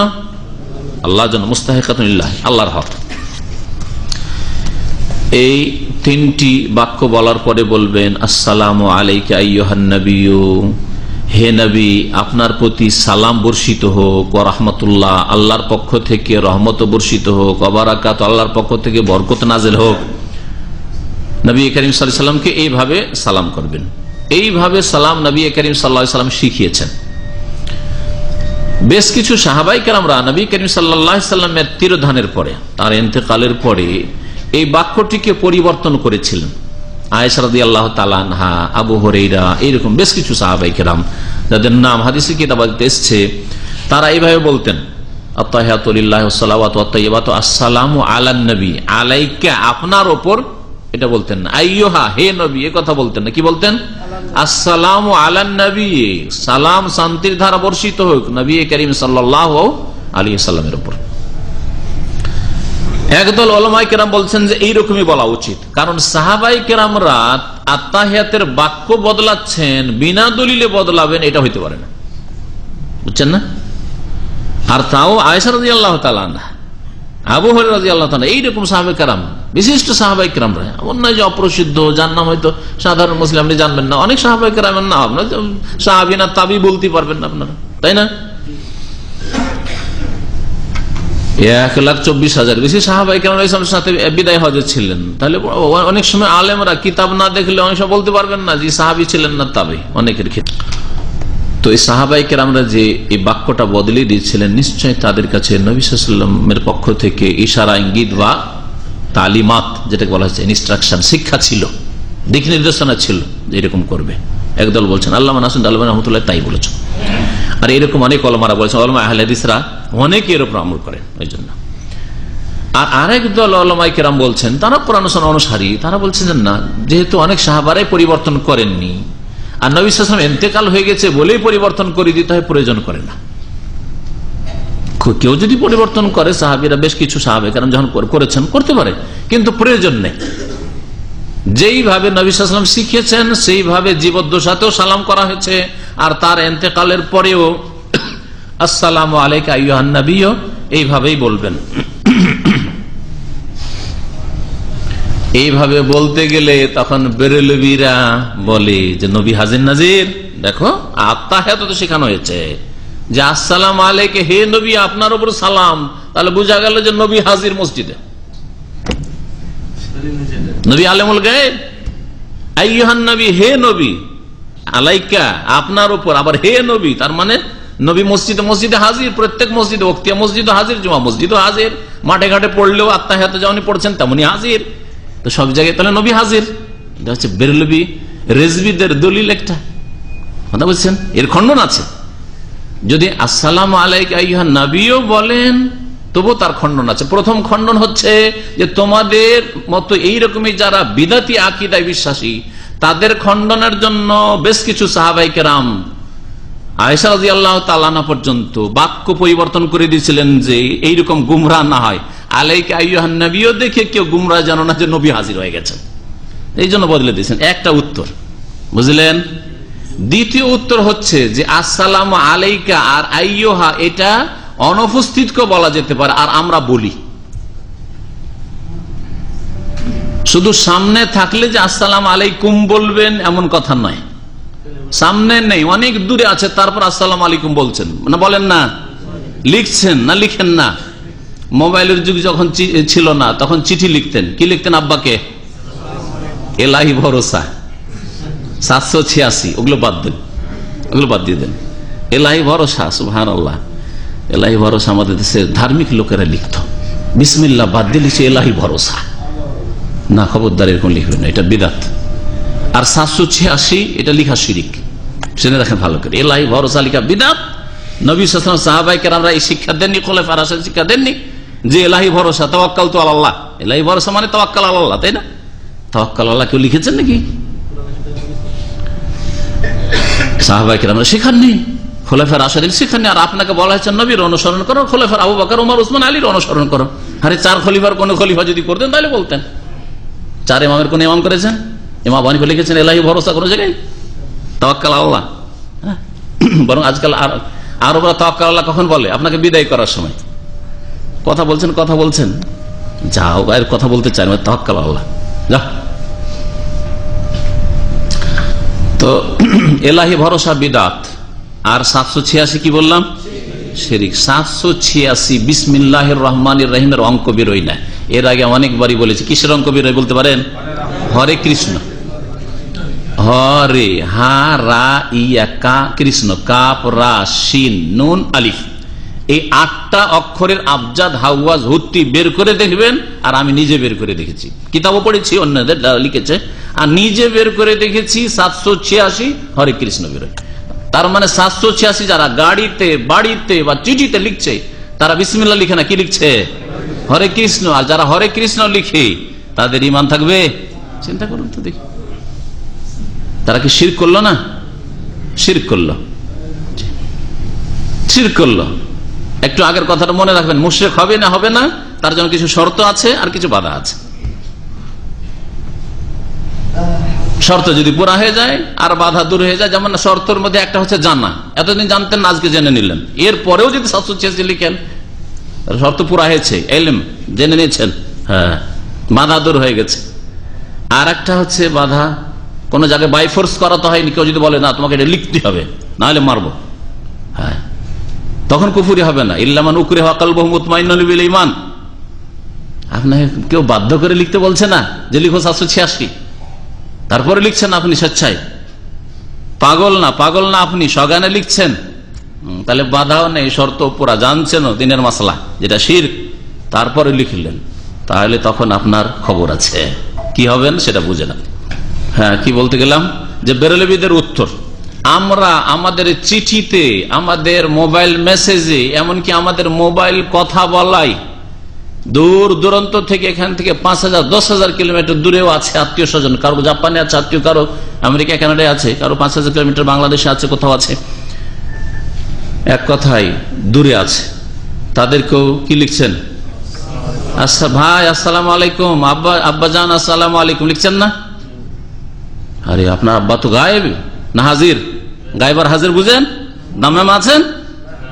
দামামের বাইরে যদি এখান থেকে আল হাসাতে থাকেন বা এখান থেকে দামাম কেন এই জায়গার আড়ে আওয়াজ পৌঁছিবে না, দূরে থাকেন, তাহলে তো আসসালামু আলাইকুম বলা উচিত না, আসসালামু আলাইহি, আসসালামু আলাইহিম। তাহলে বেরুলিবিরা তাদের চিঠিতে, তাদের মেসেজে আর তাদের মোবাইল কলে আসসালামু আলাইহি কেন বলছে না? বুঝলেন কথা আমার? আসসালামু আলাইকুম মানে আপনাদের ওপর সালাম হোক, তো আপনাদের উপর কি করে বলছেন? অথচ লোকটা 5,000 কিলোমিটার দূরে আছে, তাকে টেলিফোন করছেন বা মেসেজ দিচ্ছেন তো অনেক দূরে আছে সে, হ্যাঁ, বা চিঠি লিখছেন অনেক দূরে, তারপর আসসালামু আলাইকুম কি করে বলছেন? তাহলে আপনার চিঠিতে আসসালামু আলাইকুম আপনার বাপকে লিখলে আপনার বাপ হাজির নাজির হয় না, আর নবীকে যদি বলেন আসসালামু আলাইকা ইয়া নবী ওয়া রাহমাতুল্লাহ, তো নবী হাজির নাজির হয়ে যান। বুঝলেন যুক্তি? হ্যাঁ, নবীর ক্ষেত্রে হাজির নাজির হয়ে গেলে শুধু আলাইকা বলায়, আইয়া বলায়, আব্বাজান বা হে আমার প্রিয় ভাই, হে আমার ছোট ভাই সালাম আলাইকুম, হে বললেন মানে তো ইয়া আইয়ুহা, তাই না? তো হেও বলছেন আর আসসালামু আলাইকুমও বলছেন, আর তারপরে চিঠি চলে গেল, গায়েবকে অনুপস্থিতকে আপনার জন্য জায়েজ হয়ে গেল, তারা হাজির নাজির হইল না, আর নবী সাল্লাল্লাহু আলাইহি ওয়াসাল্লামকে সালাম পড়তে গিয়ে আসসালামু আলাইকা আইয়ুহা বলে নবী হাজির নাজির হয়ে যান না? কখনো না। আপনারটা যেমন হয় তেমনই নবী সাল্লাল্লাহু আলাইহি ওয়াসাল্লামের সালামটা হয়। কেমন? উত্তর দেবেন যে আমার চিঠিটা বা আমার মেসেজটা বা আমার যে ভয়েসটা আমি সালাম আলাইকুম বললাম, আর 5,000 কিলোমিটার দূরে আওয়াজটা ভেসে উঠলো ওর কানে, তখন সম্বোধন হয়ে গেল, ঠিক না? সালাম আলাইকুম, ঠিক না?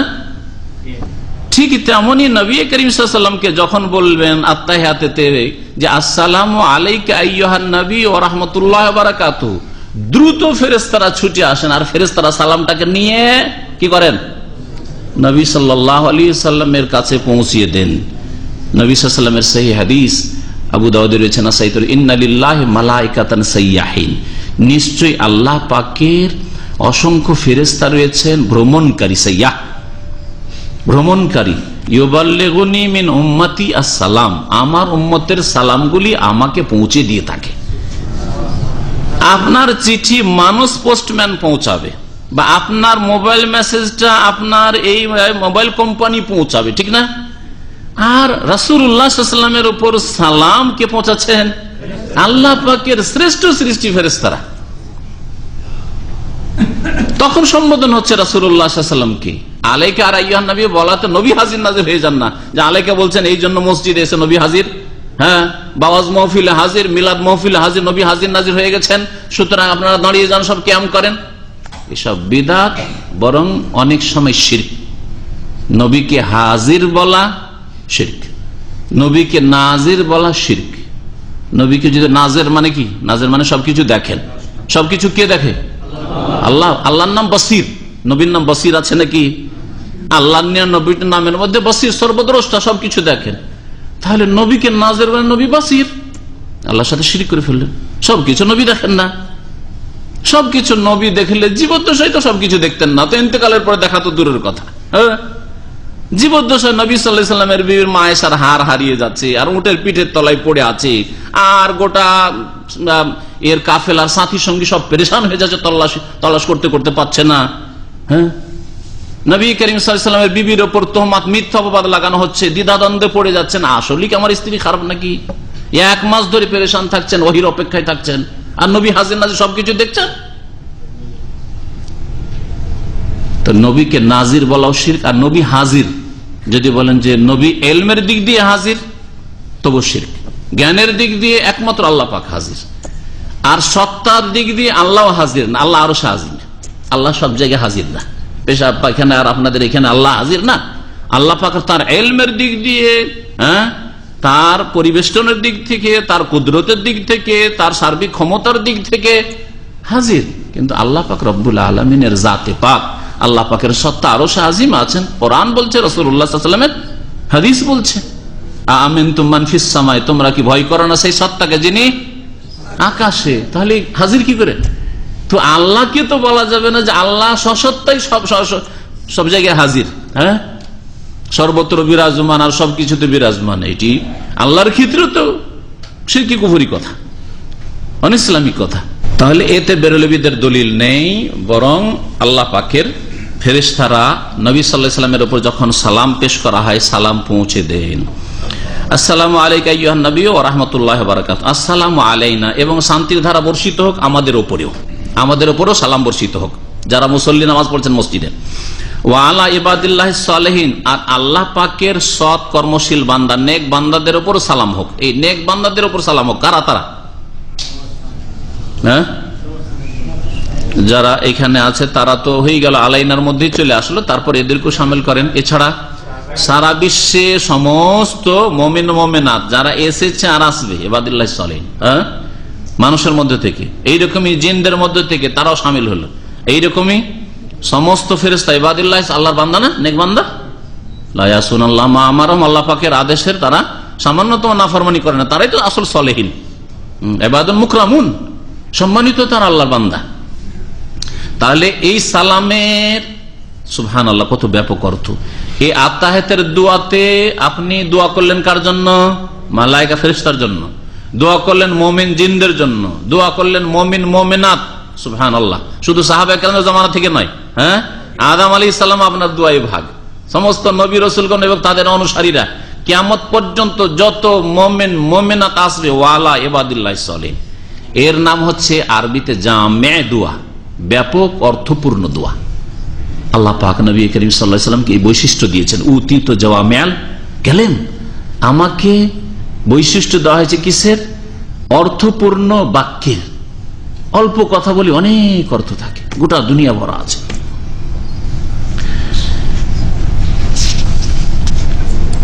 আশহাদু আল্লা ইলাহা ইল্লাল্লাহ, আমি সাক্ষী দিচ্ছি যে আল্লাহ ছাড়া কেউ সত্য মাবুদ নেই। ওয়া আশহাদু, আরো সাক্ষী দিচ্ছি যে আন্না মুহাম্মাদান আবদুহু, মুহাম্মদ সাল্লাল্লাহু আল্লাহ পাকের বান্দা এবং তার রাসূল। মুহাম্মদ সাল্লাল্লাহু আল্লাহ পাকের বান্দা এবং রাসূল, এতে দুইটি গোমরা বিভ্রান্ত দলের খণ্ডন আছে। কে বলতে পারে? খালি দোয়া মুখস্থ করলে হবে না, আর খালি দোয়া আত্তাহিয়াত শুধু তরজমা পড়লে হবে না, বুঝতে শিখতে হবে। একটি কথা শুধু, যে কোনো শাহাদাত আপনি বলছেন ওয়া আশহাদু আন্না মুহাম্মাদান আবদুহু ওয়া রাসূলুহু, আমি সাক্ষ্য প্রদান করছি যে মুহাম্মদ সাল্লাল্লাহু আলাইহি ওয়াসাল্লাম আল্লাহ পাকের বান্দা এবং রাসূল। এতে দুইটি বাতিলপন্থী গুমরাহ পথভ্রষ্ট দলের খণ্ডন আছে। তারা গুমরাহ পথভ্রষ্ট আর হক হচ্ছে এর মাঝামাঝি।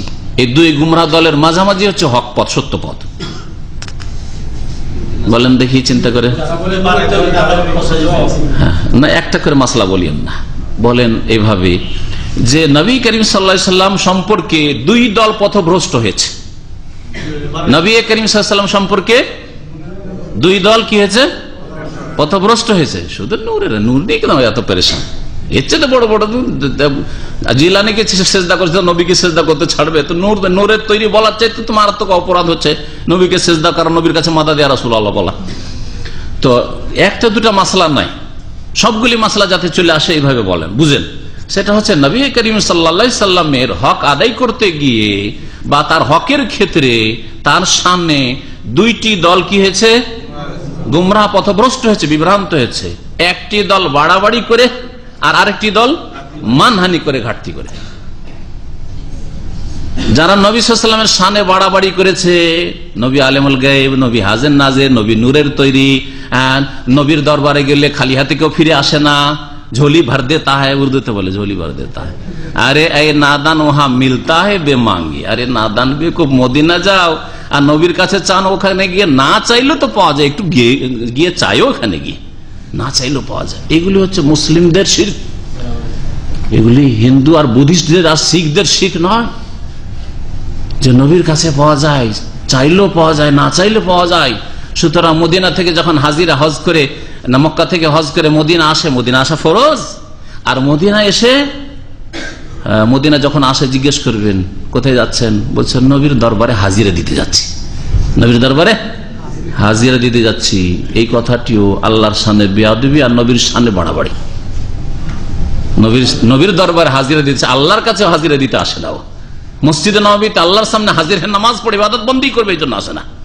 নবীর ওপর দুরুদ পড়বে, দুরুদ পড়াটাই যে ইবাদত, আল্লাহর ইবাদত, এটা বুঝে না। নবীর কাছে হাজিরা দিতে, নবীর দরবারে হাজিরা দিতে যাচ্ছে।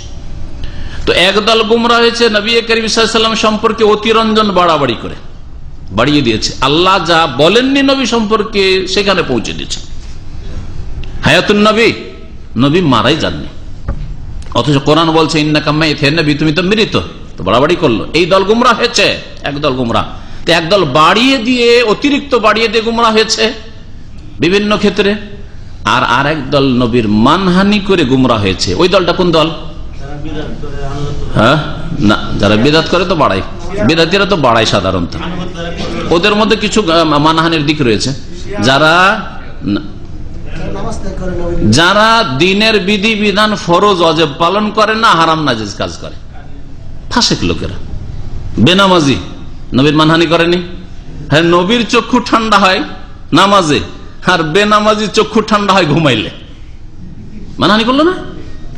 হ্যাঁ, নবী করিম সাল্লাল্লাহু আলাইহি ওয়াসাল্লাম বলছেন, ওয়াল্লাহি, আল্লাহর কসম করে বলছি, লাওয়ান্না ফাতেমা বিনতে মুহাম্মাদিন সারাকাত, মুহাম্মাদের বেটি ফাতেমাও যদি চুরি করত, লাকাতাতু ইয়াদাহা, তার হাত কেটে ফেলতাম। আর মানব রচিত বিধানে বিশ্বাসীরা বলছে হাত কাটা হচ্ছে বর্বরতা। তো এরা কত ভ্রষ্ট গুমরা হয়েছে, মানব রচিত বিধান কায়েম করে আর আল্লাহর বিধানকে অস্বীকার করে, তাই না? আল্লাহর বিধানকে উপেক্ষা করেছে, অথচ মুসলিম, সুবহানাল্লাহ, 60-এর কাছাকাছি মুসলিম দেশ। আর মুসলিম দেশের ইল্লামান রাহিমাল্লাহ এই একটি দেশ ছাড়া আর দিন ইসলাম রাষ্ট্রীয় পর্যায়ে বিচার বিভাগে আদালতে কেউ কায়েম করতে চায় না। এরা নবী সাল্লাল্লাহু আলাইহি ওয়াসাল্লামের মানহানি করে গুমরাহ হয়েছে।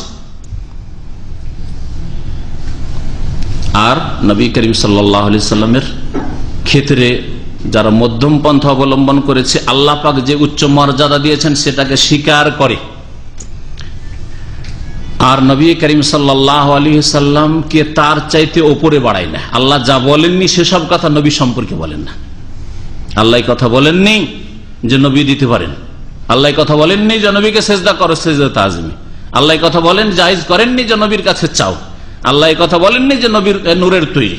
হ্যাঁ, তাহলে এইভাবে যারা বাড়াবাড়ি করেছে তারা গুমরাহ হয়েছে। হকপন্থীরা বাড়াবাড়ি করে না, কোরআন এবং হাদিস যতটা বলে সেখানে গিয়ে থেমে যায়, সেখানে গিয়ে থামে।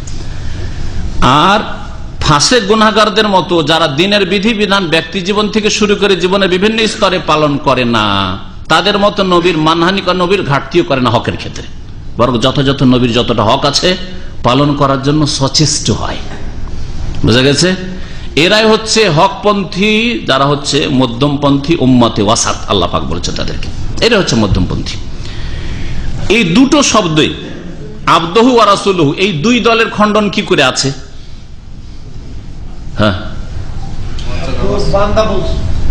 আবদহু বলা হয়েছে। এই আবদহু বলে এই কথা জানিয়ে দেওয়া হয়েছে যে দেখো, মুহাম্মদকে মাবুদ বানিয়ে দিও না, মানে সেজদা দিয়ে দিও না, মুহাম্মদের কাছে দোয়া করিও না সাল্লাল্লাহু আলাইহি ওয়াসাল্লাম। হ্যাঁ, মুহাম্মদকে হায়াতুন নবী বলিও না, কারণ চিরঞ্জীব তো আল্লাহ, আল হাই, আল্লাহু লা ইলাহা ইল্লা হুয়াল আল হাইয়ুল কাইয়ুম, আল্লাহ পাক। বরং মুহাম্মদ হচ্ছে আল্লাহ পাকের বান্দা, আর বান্দা একদিন ছিল না দুনিয়ায়, এসেছে, আবার একদিন চলে গেছে। ঠিক আছে, বান্দা, তাকে বান্দা বলিও, মাবুদের স্তরে পৌঁছে দিও না। তাহলে খণ্ডন করা হলো যারা অতিরঞ্জন বাড়াবাড়ি করেছে, তাদের খণ্ডন করা হলো কি দিয়ে? আবদহু দিয়ে, যে আবকে তোমার মাবুদ বানিয়ে দিও না, ইবাদতের কোনো কিছু নবীকে দিয়ে দিও না, আল্লাহ পাকের কোন গুণ নবীকে দিয়ে দিও না, অলিকে দিয়ে দিও না। আর রাসূলহু বলে গুনাহগার পাপিষ্ট অন্যান্যরা যারা দ্বীনের ফরজ ওয়াজিব পালন করে ঘাটতি করে, তাদের খণ্ডন করা হয়েছে। দেখো, রাসূল একমাত্র আল্লাহর দ্বীন প্রতিষ্ঠা করতে হবে, আর সেই দিন একমাত্র পাওয়ার উপায় হচ্ছে মুহাম্মদ রাসূলুল্লাহ সাল্লাল্লাহু আলাইহি ওয়াসাল্লামের অনুসরণ করা। জীবনের প্রত্যেকটি ক্ষেত্রে, ব্যক্তি জীবনে ইবাদত বন্দেগীর ক্ষেত্রে, পারিবারিক ক্ষেত্রে, আপনার বিবির হেজাব পর্দার ক্ষেত্রে, আপনার ছেলে মেয়েদের লালন পালনের ক্ষেত্রে দ্বীন, রাসূলের দ্বীন আগে শিখাইতে হবে। আপনার অর্থনীতির ক্ষেত্রে, রুজি রোজগারের ক্ষেত্রে, অর্থ ব্যয় করার ক্ষেত্রে, রাষ্ট্রনীতির ক্ষেত্রে, আদালতের ক্ষেত্রে রাসূলকে মানতে হবে, রাসূলের আদর্শ মেনে চলতে হবে। তাহলে রাসূলুল্লাহ সাল্লাল্লাহু আলাইহি ওয়াসাল্লামকে যারা আদর্শ হিসেবে গ্রহণ করলো না, তারা মানহানি করলো, ঘাটতি করলো। আর রাসূলুল্লাহ সাল্লাল্লাহু আলাইহি ওয়াসাল্লাম সম্পর্কে যারা অতিরঞ্জন বাড়াবাড়ি করলো তারা শিরকে লিপ্ত হলো। একদিকে লোকেরা শিরক করেছে, আর একদিকে লোকেরা ফাসেক হয়েছে অথবা কুফরি করেছে, বড় বড় এমন কাজ করেছে যেটা জানা সত্ত্বেও তাহলে তারা কুফরি কাজ করেছে, অস্বীকার করেছে। কেউ একটা জিনিস পালন করে না আর আরেকজন বলছে যে না এটা করাই যাবে না, চলবে না। এটা আজকালকার যুগের চোরের হাত কাটা এটা হচ্ছে না, না এটা হইতে পারে, অসম্ভব কথা, এটা বর্বরতা। সাথে সাথে কুফরি করল, 2 মাস 6 মাস 1 বছর জেল দিল, আবার বড় চোর হয়ে ফিরে আসছে, বড় সন্ত্রাসী হয়ে ফিরে আসছে। এই জন্য আল্লাহ পাকের জমিনে শান্তি নেই যে আল্লাহ পাকের দিনকে এরা সরিয়ে দিয়েছে তাদের জীবন থেকে। ওয়াশহাদু, শুধু মন্ত্রের সাক্ষী দিলে হবে না, এইভাবে সাক্ষী দিতে হবে। আমি সাক্ষী দিচ্ছি যে মুহাম্মদ সাল্লাল্লাহু আলাইহি সাল্লাম আল্লাহ পাকের গোলাম, আল্লাহ পাকের রাজত্বে, আল্লাহ পাকের সার্বভৌমত্বে, আল্লাহ পাকের ক্ষমতায়, কুদরতে কোনো তার অংশ নেই, তার বান্দা। আরো সাক্ষী দিচ্ছি যে বান্দা বললাম তার মানে আমার মতো আপনার মতো করে দিলাম না, ও রাসূল, তার রাসূল, সুতরাং তার প্রত্যেকটি ক্ষেত্রে অনুসরণ করতে হবে, তাকে উসওয়ায়ে হাসানা, উত্তম আদর্শ হিসাবে গ্রহণ করতে হবে, জীবনে পালন করতে হবে। সুম্মা লিয়াতাখাইয়ার, অতঃপর যেন সে চয়েস করে, মুসল্লি, মিনাদ দুআই, দোয়া থেকে, আজাবাহু ইলাইহি, যেটা তার পছন্দ হয়, যেটা তার বেশি পছন্দ হবে সেটা চয়েস করবে আর দোয়া করবে। ফায়াদু, অতঃপর দোয়া করবে। তাহলে বোঝা গেল যে এই হাদিসে এই কথা বলা হয়নি যে এই দোয়াগুলি শুধু করতে হবে, বরং আপনাকে আরো স্বাধীনতা দেওয়া হয়েছে। যেই দোয়া আপনার পছন্দ হয়, আত্তাহিয়াত পড়লেন, অবশ্যই এখানে আরেকটা জিনিস লাগাইতে হবে, সামনে হাদিসটা আসছে, আত্তাহিয়াতের পরে আল্লাহুম্মা সাল্লি আলা মুহাম্মদ, যেটা সালাত ইব্রাহিমী, দুরুদ ইব্রাহিমী, সেটা পড়তে হবে। আর তারপরে এই হাদিসের অংশটুকু ফিট করতে হবে, সুম্মা লিয়াতাখাইয়ার মিনাদ দুআই আজাবাহু ইলাইহি, অতঃপর দোয়া থেকে চয়ন করবে, বাছাই করবে যা তার অধিক পছন্দ। ভাই এক একজনের এক এক রকম দোয়া পছন্দ, হ্যাঁ, কারো অভাব আছে, সুতরাং সে অভাব দূর করতে চায় আর্থিক, আল্লাহ পাক রুজিতে বরকত দাও। আর অনেকের আছে মাশাআল্লাহ আর্থিক কোনো অভাব নেই কিন্তু ছেলে মেয়ে নেই, তাহলে সে ছেলে মেয়ে চাইবে। কারো ছেলে মেয়ে আছে মাশাআল্লাহ যথেষ্ট মনে করছে, আর তারপরে ধন সম্পদও আছে কিন্তু শারীরিক পীড়া আছে, অসুস্থতা আছে, তাহলে সে রোগের আরোগ্য তলব করে। এক একজনের এক এক রকম দোয়া। এই জন্য নবী করিম সাল্লাল্লাহু আলাইহি ওয়াসাল্লাম বলছেন যেই দোয়া যার পছন্দ হয় সেই দোয়া করবে। এই ক্ষেত্রে এই দোয়াটা সালামের আগে না সালামের পরে? সালামের আগে, সুম্মা তারপরে, বলা হয়নি যে সালাম ফেরার পরে, সালামের আগে। আসলে দোয়ার স্থানই হচ্ছে, ক্ষেত্র হচ্ছে সালামের পূর্বে। কারণ নবী করিম সাল্লাল্লাহু আলাইহি ওয়াসাল্লামের সহিহ হাদিস রয়েছে, ইন্নাল মুসাল্লি বা ইন্নাল আবদা ইযা সাল্লা, বান্দা যখন সালাত আদায় করে, নামাজ পড়ে, ইউনাজি রাব্বাহ, তখন রবের সাথে কি করে? মোনাজাত করে। তো আমরা যে সালাম ফেরার পরের মোনাজাত বলছি, এটা ভুল না। মোনাজাত মানে চুপচাপ কথা বলা, আস্তে আস্তে কথা বলা, চুপসারে কথা বলা। তো এই যে আস্তে আস্তে করে কথা বলছেন, মোনাজাত একে বলা হয়। মোনাজাত কখন করে মানুষ? সালাত অবস্থায়, নামাজের শুরু থেকে সালাম ফেরা পর্যন্ত রবের সাথে, আল্লাহর সাথে মোনাজাত করেন, এর নাম হচ্ছে মোনাজাত। আর আমাদের দেশীয় মোনাজাত হচ্ছে যখন আল্লাহর সাথে আসল মোনাজাত শেষ, তখন তাদের মোনাজাত শুরু হয়। বুঝলেন? আশ্চর্য কথা। অথচ সালাম ফিরলে মোনাজাত শেষ, নামাজ শেষ। তাহলিল ওয়া তাসলিম, সালাম ফিরলে নামাজ থেকে আপনি হালাল হয়ে গেলেন, আপনার জন্য দুনিয়ার কাজ কথা সব হালাল হয়ে গেল। আল্লাহর সাথে এখন আপনার এই নামাজের ইবাদত বন্দেগীর সম্পর্ক শেষ, অন্য ইবাদত বন্দেগীর সম্পর্ক আছে এখন, ফরজ ইবাদত বন্দেগী বা যে সালাতের মধ্যে ছিল এটা শেষ। হাদিস মুত্তাফাকুন আলাইহি, বুখারী মুসলিমে রয়েছে এবং শব্দগুলি বুখারীর। ওয়ালিন নাসাই, নাসাইতে রয়েছে, কুননা নাকুলু, আমরা বলতাম কাবলা ইউফরাজ আলাইনা তাশাহুদ, তাশাহুদ ফরজ হওয়ার আগে। হাদিসটা এখানে একেবারে সংক্ষেপ করে দেওয়া হয়েছে, আসসালামু আলাল্লাহি, আসসালামু আলা জিবরিল ও মিকাইল ও ইসরাফিল, এইভাবে তারা বলতেন। এই যে সালাম নামাজের মধ্যে বলতেন। নবী করিম সাল্লাল্লাহু আলাইহি ওয়াসাল্লাম বললেন না, ইন্নাল্লাহু আসসালাম, আল্লাহর নামই তো সালাম, শান্তির মালিক আল্লাহ, তো আসসালামু আলাল্লাহ, আবার আল্লাহকে কেন সালাম দেবে? আল্লাহকে সালাম দেওয়া নেই, নিষেধ করলেন। এইভাবে বলো, তখন আত্তাহিয়াত শিখালেন তাদেরকে। বলে আহমদ মুসনাদ আহমদ রয়েছে, আন্নান নবী সাল্লাল্লাহু আলাইহি ওয়াসাল্লাম আল্লামাহু তাশাহুদ, নবী করিম সাল্লাল্লাহু আলাইহি ওয়াসাল্লাম তাকে তাশাহুদ শিখালেন। কাকে? আব্দুল্লাহ মাসউদকে।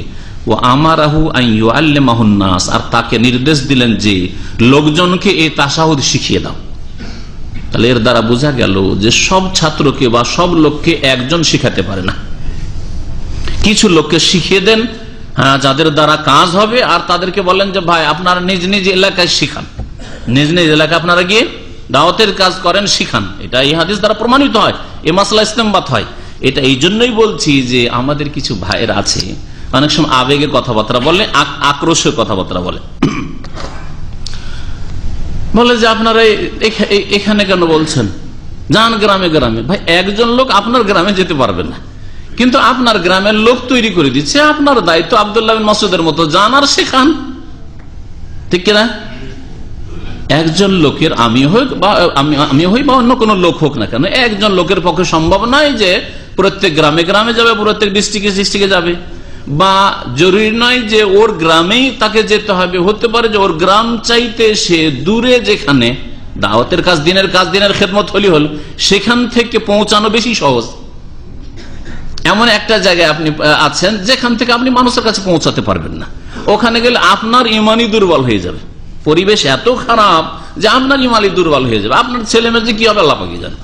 তাহলে ওই রকম জায়গা থেকে নিজেকে বাঁচাও, কু আনফুসাকুম, প্রথম নিজে থেকে শুরু করেন, নিজেকে বাঁচাও, ও আহলিকু, নিজের পরিবারকে বাঁচাও, তারপরে এমন জায়গা থেকে শুরু করো যেখান থেকে দাওয়াত অনেক জায়গায় পৌঁছানো যেতে পারে। এটা অবশ্যই শরীয়ত সম্মত। এই জন্য নবী করিম সাল্লাল্লাহু আলাইহি সাল্লাম আব্দুল্লাহ বিন মাসউদকে শিখিয়ে দিলেন, বললেন যে লোকজনকে শিখিয়ে দাও। কেউ যদি বলে নবী সাল্লাল্লাহু আলাইহি ওয়াসাল্লাম সবকে ধরে ধরে শিখাবেন, এটা সম্ভব নাকি? অনেক সময় সম্ভব নয়। আব্দুল্লাহ বিন মাসউদকে যেহেতু নবী সাল্লাল্লাহু আলাইহি ওয়াসাল্লাম এই তাশাহুদ শিখালেন, প্রসিদ্ধ যে তাশাহুদটা, আর এই তাশাহুদটা মানুষকে শিখাতে বললেন, এই জন্য সবচেয়ে উত্তম তাশাহুদ হচ্ছে আব্দুল্লাহ বিন মাসউদ থেকে বর্ণিত তাশাহুদ। তাশাহুদের হাদিস 24 জন সাহাবায়ে কেরাম থেকে বর্ণিত রয়েছে। তাশাহুদের হাদিস এত প্রসিদ্ধ হাদিস যে 24 জন সাহাবায়ে কেরাম থেকে বর্ণিত রয়েছে। তার মধ্যে শব্দের, বাক্যের কিছু কিছু পার্থক্য রয়েছে। আবু মুসা আশআরী থেকে একটা তাশাহুদ বর্ণিত রয়েছে, ওমর রাদিয়াল্লাহু তাআলা থেকে বর্ণিত রয়েছে, আবু হুরায়রা থেকে রয়েছে। শব্দের কিছু কিছু পার্থক্য রয়েছে। একটা শুধু আব্দুল্লাহ বিন আব্বাস থেকে আসছে, যে সামনে ওয়ালে মুসলিমিন, সহিহ মুসলিমে আছে আব্দুল্লাহ বিন আব্বাস রাদিয়াল্লাহু তাআলা আনহুমা থেকে, তিনি বলছেন কানা রাসূলুল্লাহ সাল্লাল্লাহু আলাইহি ওয়াসাল্লাম ইউআল্লিমুনা আত-তাশাহুদ, আমাদেরকে রাসূলুল্লাহ সাল্লাল্লাহু আলাইহি ওয়াসাল্লাম তাশাহুদ শিখাতেন এইভাবে, আত-তাহিয়াতু আল মুবারাকাতু আস-সালাওয়াতু আত-তাইয়্যিবাতু লিল্লাহ। পার্থক্য হলো না? প্রথম দিকে পার্থক্য আছে, ইলা আখিরি, আগে পরেরও পার্থক্য আছে, আর মুবারাকাতে বাড়তি আছে। তো এইভাবেও তাশাহুদ পড়া যেতে পারে আব্দুল্লাহ বিন আব্বাসের বর্ণিত হাদিসের আলোকে, কিন্তু সবচেয়ে উত্তম হচ্ছে যে আব্দুল্লাহ বিন মাসউদের বর্ণিত হাদিস দ্বারাই আপনি তাশাহুদ পড়বেন, আর ওইটাই সহজ, আর আজকাল সাধারণ মানুষেরা সেটাই মুখস্থ রাখে।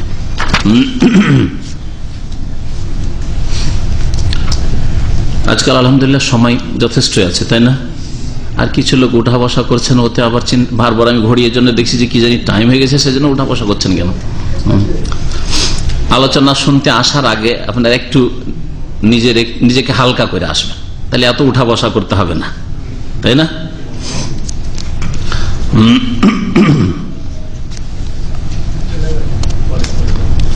ইমাম ইবনে তাইমিয়া রাহমাতুল্লাহ আলাইহি বলেন তাশাহুদ সম্পর্কে যে কুল্লুহা সাইগাতুন বিত্তিফাকিল মুসলিমিন, তাশাহুদ সম্পর্কে যতগুলি রিওয়ায়াত বর্ণিত আছে সবগুলি জায়েজ।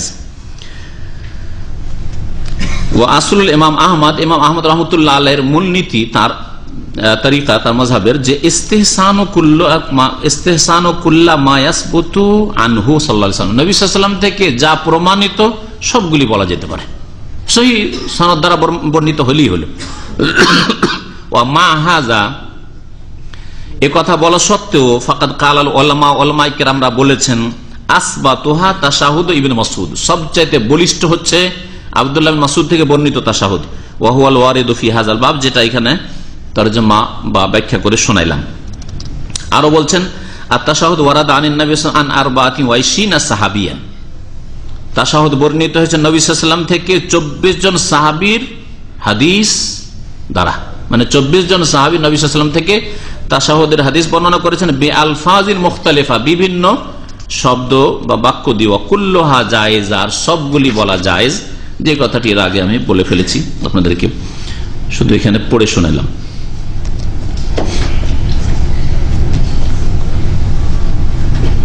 ইমাম তিরমিজিও বলছেন আব্দুল্লাহ বিন মাসউদ তাশাহুদ সম্পর্কে, আল আমালু আলাইহি ইনদা আকসারি আহলিল ইলমি মিনাস সাহাবাতি ওয়াত তাবেঈন, এই আব্দুল্লাহ বিন মাসউদের তাশাহুদের উপরে অধিকাংশ উলামায়ে কেরামরা আমল করেছেন সাহাবায়ে কেরামের যুগ থেকে, তাবেঈনদের যুগ থেকে।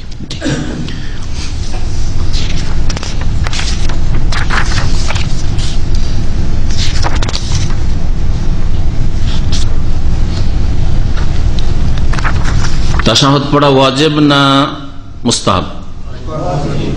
ওয়াজিব। প্রথম তাশাহুদ না দ্বিতীয় তাশাহুদ?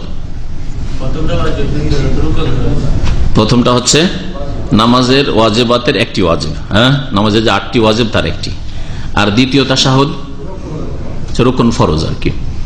দ্বিতীয় তাশাহুদ ছুটে গেলে নামাজ হবে না। প্রথম তাশাহুদ যদি অনিচ্ছাকৃত ছুটে যায় তাহলে সহজ সিজদা করলে তার ঘাটতি পূরণ হয়ে যাবে। এটা হচ্ছে সহি মাসলা, এটা আপনাদের জানা আছে। প্রথম তাশাহুদ সম্পর্কে আর একটু আলেমদের ইখতিলাফ রয়েছে। কেউ কেউ যেমন ইমাম মালিক, শাফি তারা মুস্তাহাব বলেছেন, সুন্নত বলেছেন, ওয়াজিব বলেননি।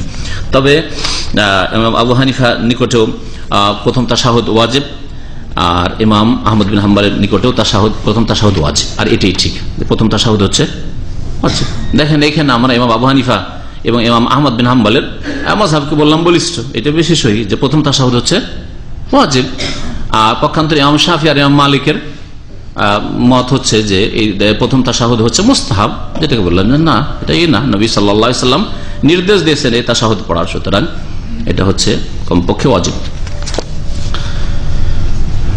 ওয়ান ফাযালাহ ইবনে উবাইদ রাদিয়াল্লাহু আনহু قال سمع رسول الله صلى الله عليه وسلم رجلا يدعو في صلاته ولم يحمد الله ولم يصلي على النبي صلى الله عليه وسلم فقال عاجل هذا ثم دعاه فقال إذا صلى أحدكم فليبدأ بتحميد ربه والثناء عليه ثم يصلي على النبي صلى الله عليه وسلم ثم يدعو بما شاء। ফাযালাহ বিন উবাইদ রাদিয়াল্লাহু আনহু, তিনিও সাহাবী, কিন্তু কয়জন লোক নাম জানেন তাই না?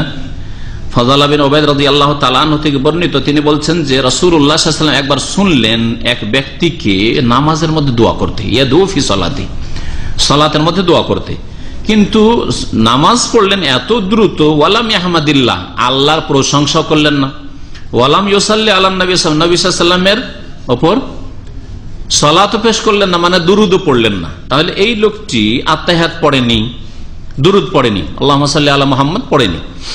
ফাকালাত, নবী সাল্লাল্লাহু আলাইহি ওয়াসাল্লাম বললেন আজেলা হাজা, এই লোকটি নামাজে তাড়াহুড়া করলো, জলদিবাজি করলো।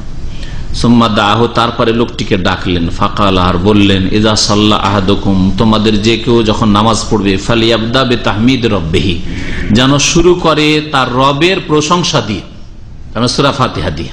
সূরা ফাতিহা আল্লাহ পাকের প্রশংসা, গুণগান, আলহামদুলিল্লাহ রাব্বিল আলামিন আর রহমানির রহিম মালিক ইয়াউমিদ্দিন, সব প্রশংসা আল্লাহ পাকের গুণগান দিয়ে শুরু করবে। ওয়াসানা আলাইহা, তার গুণগান দিয়ে শুরু করবে। সুম্মা ইউসাল্লি আলা নবী সাল্লাল্লাহু আলাইহি ওয়াসাল্লাম, তারপরে নবী সাল্লাল্লাহু আলাইহি ওয়াসাল্লামের উপর সালাত পেশ করবে, মানে দরুদ পড়বে, সালাম পেশ করবে। সুম্মা ইয়াদু বিমা শা, তারপরে যা ইচ্ছা দোয়া করবে, তারপরে দোয়া করবে। শুধু দোয়া করলেন, আল্লাহর প্রশংসা করলেন না, মানে সূরা ফাতিহা পড়লেন না, তারপর আত্তাহিয়াত এই সব পড়লেন না, আর নবী সাল্লাল্লাহু আলাইহি ওয়াসাল্লামের দরুদ পড়লেন না, না, এইভাবে নামাজ পড়বেন না। রাওয়াহু আহমদ, হাদিসটি ইমাম আহমদ বর্ণনা করেছেন। ওয়াস সালাসা, আর তিনজন ইমাম, মানে হ্যাঁ আবু দাউদ, নাসাই এবং তিরমিজি। ওয়াসাহু তিরমিজি, হাদিসটিকে সহিহ বলেছেন। ইবনে হিব্বান, হাকিমও সহিহ বলেছেন, হাদিসটা সহিহ। এই হাদিস দ্বারা কি বোঝা গেল? দেখো, এই জন্য হাদিসটা নিয়ে এসেছেন যে নবী করিম সাল্লাল্লাহু আলাইহি ওয়াসাল্লাম লোকটিকে বললেন যে তাড়াহুড়া করলে, আর তাকে সহিহ নামাজ শিখিয়ে দিলেন। তার মানে নামাজে আত্তাহিয়াত পড়া ফরজ, আর দুরুদ পড়া ফরজ, রকম দুরুদ পড়তে হবে। যদিও দুরুদ সম্পর্কে ইখতিলাফ রয়েছে যে ফরজ না সুন্নাত, কিন্তু সহিহ হচ্ছে যে দুরুদ পড়া ফরজ, রকম দুরুদ ছাড়া নামাজ হয় না, এই জন্য দুরুদ অবশ্যই পড়বে। নবী করিম সাল্লাল্লাহু আলাইহি ওয়াসাল্লামের শিখাবার তরিকা দেখেন, চিন্তা করেন। আর আমাদের অনেক ছাত্রদের শিখাবার তরিকা ভুল তরিকা। নবী করিম সাল্লাল্লাহু আলাইহি ওয়াসাল্লাম দেখলেন যে লোকটা নামাজ পড়লো তো না সূরা ফাতিহা ঠিক করে, না আত্তাহিয়াত। আর আজকাল যদি এরকম নামাজই দেখেন তো ধরে হয়তো বলেন যে কি বয়স হয়ে গেল 30-40, নামাজটা পড়া ঢং হইল না, হ্যাঁ, এতদিন নামাজটাই শিখেননি, কি শিখেছেন? এটা তরিকা না ইসলামের, এইভাবে কখনো শিখাবেন না, শিখবেন না, বরং আপনার বিদ্বেষী হয়ে যাবে, ইসলাম বিদ্বেষী হয়ে যেতে পারে, নামাজ বিদ্বেষী হয়ে যেতে পারে। যে নামাজ পড়তে গিয়ে গাল খেয়েছি, বকা খেয়েছি, নামাজই বলবো, হ্যাঁ, না, এটা তরিকা নয়।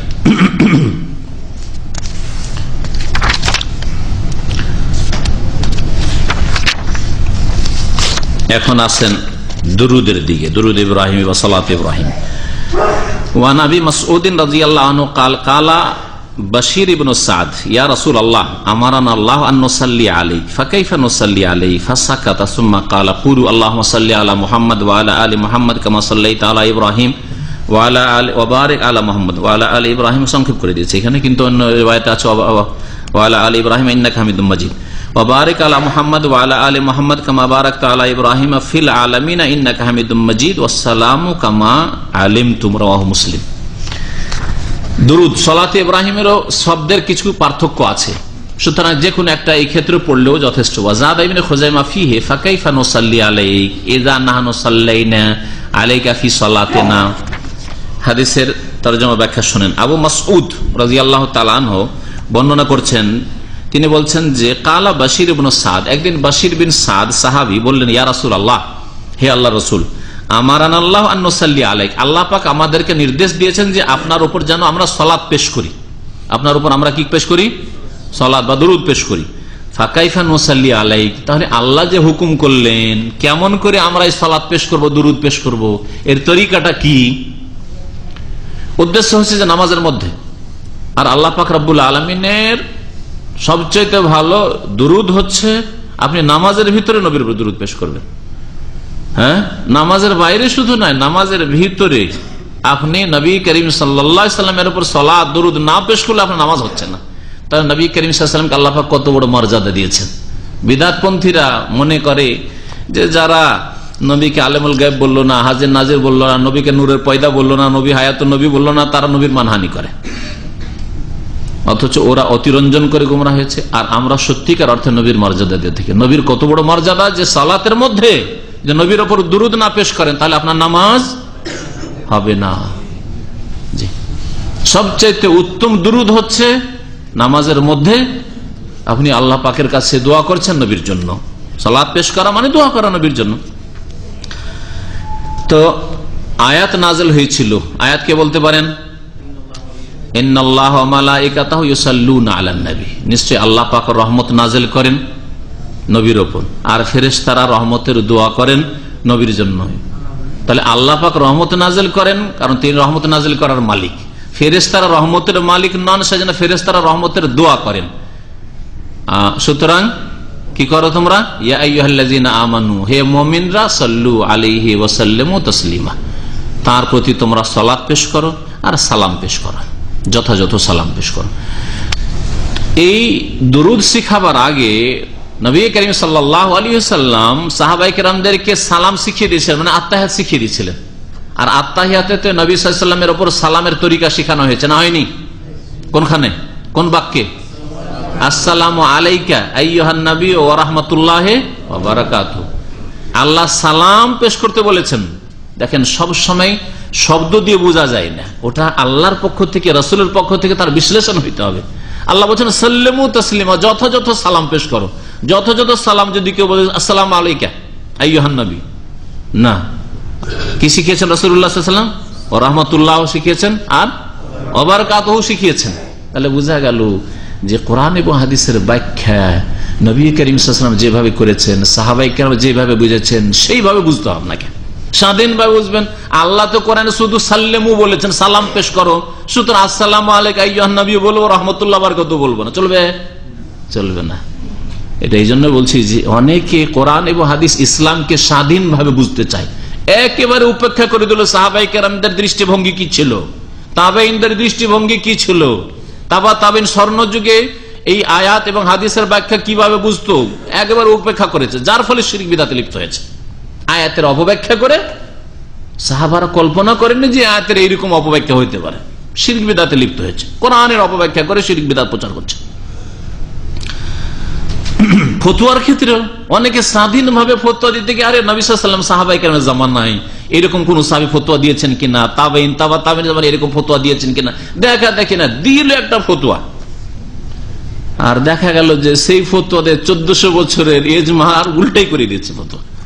না, এমন কোন ফতোয়া নেই, আছে না? নাই এরকম ফতোয়া, মারাত্মক। এর জন্য ফতোয়ার বিষয়টি, ফতোয়ার ক্ষেত্রে আপনার পূর্বে আইম্মায়ে কেরাম, উলামায়ে কেরাম, তার আগে সাহাবায়ে কেরাম, তাবেঈন, তাদের জামানা দেখেন, আর সেই দৃষ্টিকোণ থেকে আপনি ফতোয়া দেন স্বাধীনভাবে। একটা আয়াত, দুটো আয়াত, চারটা আয়াত হাদিস পড়লেন আর তারপরে দিলেন ঝেড়ে, তো আপনার জন্য বিপজ্জনক। কিন্তু আল্লাহর পক্ষ থেকে স্বাক্ষর, ফতোয়া হচ্ছে আল্লাহর পক্ষ থেকে সাইন করা, স্বাক্ষর করা। সুতরাং এই স্বাক্ষর সম্পর্কে জবাবদেহি করতে হবে। কোম্পানির কোনো কাগজে আপনাকে যদি কোনো দায়িত্ব দিয়ে থাকে, ভারপ্রাপ্ত করে থাকে, আপনি দিলেন সাইন করে, অথচ আপনি তা দিয়ে হয়তো কোম্পানির বাসায় মেরে দিলেন, জবাবদিহি করতে হবে না? হবে না? সুতরাং রব্বুল আলমিনের পক্ষ থেকে ইমাম ইবনুল কাইয়িম রাহমাতুল্লাহ একটি কিতাবই লিখেছেন এর উপর, যে যারা কোরআন এবং হাদিসের ফতোয়া দিয়ে থাকে তারা যেন রব্বুল আলমিনের পক্ষ থেকে তৌকিজ সাইন করে থাকে, সিগনেচার করে থাকে।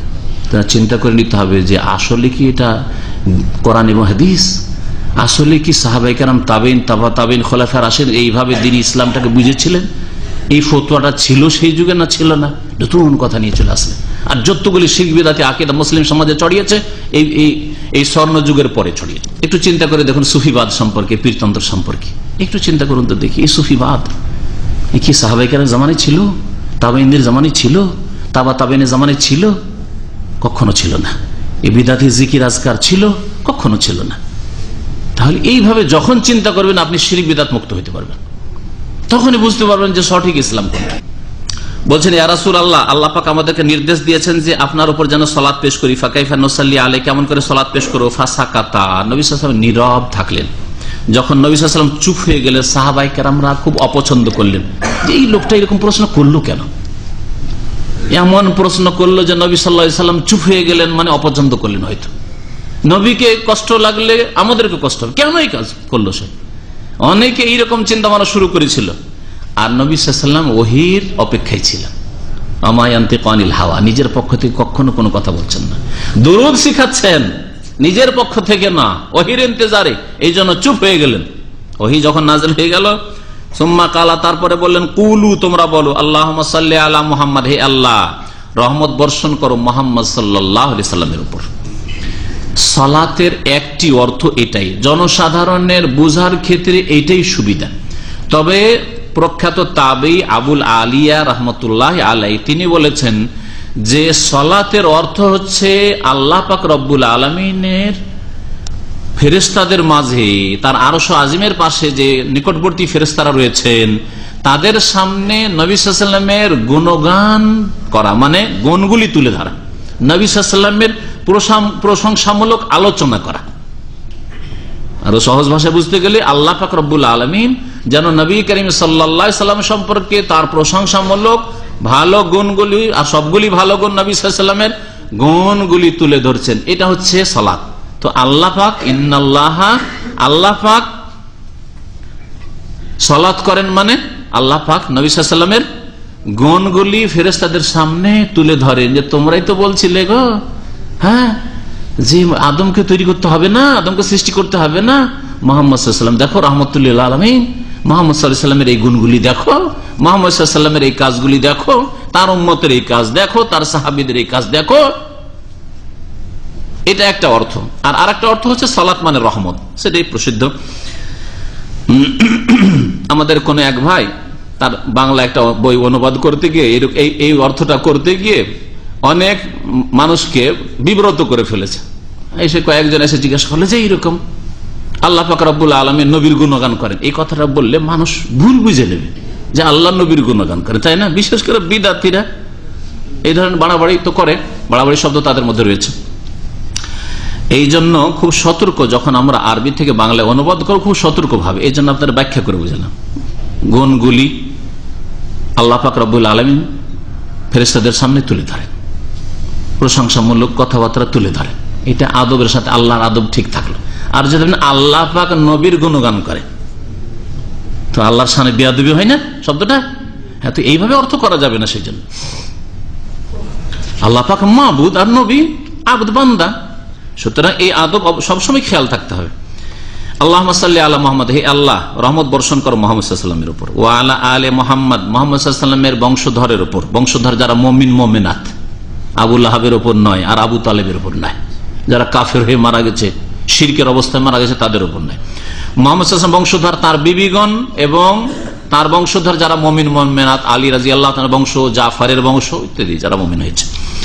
কামা সাল্লাইতা আলা ইব্রাহিম, যেমন তুমি রহমত বর্ষণ করেছো ইব্রাহিম আলাইহিস সালামের উপর, ওয়া বারিক আলা মুহাম্মদ, আর মুহাম্মদ সাল্লাল্লাহু আলাইহি ওয়াসাল্লাম বরকত দান করো, ওয়া আলা আলি মুহাম্মদ, মুহাম্মদ সাল্লাল্লাহু আলাইহি ওয়াসাল্লাম বংশধরে বরকত দান করো, কামা বারাকতা আলা ইব্রাহিম, যেমন ইব্রাহিম আলাইহিস সালামের প্রতি তুমি বরকত নাজিল করেছো, ফিল আলামিন, বিশ্ব জাহানের মধ্যে, ইন্নাকা হামিদুম মাজিদ, হে আল্লাহ তুমি নিশ্চয়ই প্রশংসিত আর তুমি সম্মানিত। হামিদ মানে প্রশংসিত, মাহমুদ। আর মজিদুন মানে হচ্ছে সম্মানিত। মজিদ মানে হচ্ছে সম্মান, মজিদ মানে হচ্ছে সম্মান, মজিদ মানে হচ্ছে সম্মানিত। ওয়াসসালামু কামা আলিমতুম, আর সালাম বলবে তোমরা নবীর ওপর যেমন তোমরা এর আগে জেনে গেছো, মানে আত্তাহিয়াতে জেনে গেছো, আসসালামু আলাইকা আইয়ুহান নবী ওয়া রাহমাতুল্লাহ। রাওয়াহু মুসলিম, হাদিসটি সহিহ মুসলিমের। তো এইভাবেও বলা যেতে পারে। আর প্রসিদ্ধ যেটা সেটাতে কিভাবে আছে, মধ্যখানে ইন্নাকা হামিদুম মাজিদ আছে, তারপরে আবার আল্লাহু বারিক আলা মুহাম্মদ, আল্লাহুম্মা সাল্লি আলা মুহাম্মদ ওয়া আলা আলি মুহাম্মদ কামা সাল্লাইতা আলা ইব্রাহিম ওয়া আলা আলি ইব্রাহিম ইন্নাকা হামিদুম মাজিদ, আল্লাহুম্মা বারিক আলা মুহাম্মদ ওয়া আলা আলি মুহাম্মদ কামা বারাকতা আলা ইব্রাহিম ওয়া আলা আলি ইব্রাহিম ইন্নাকা হামিদুম মাজিদ। ওতে ফিল আলামিন শব্দটা নেই।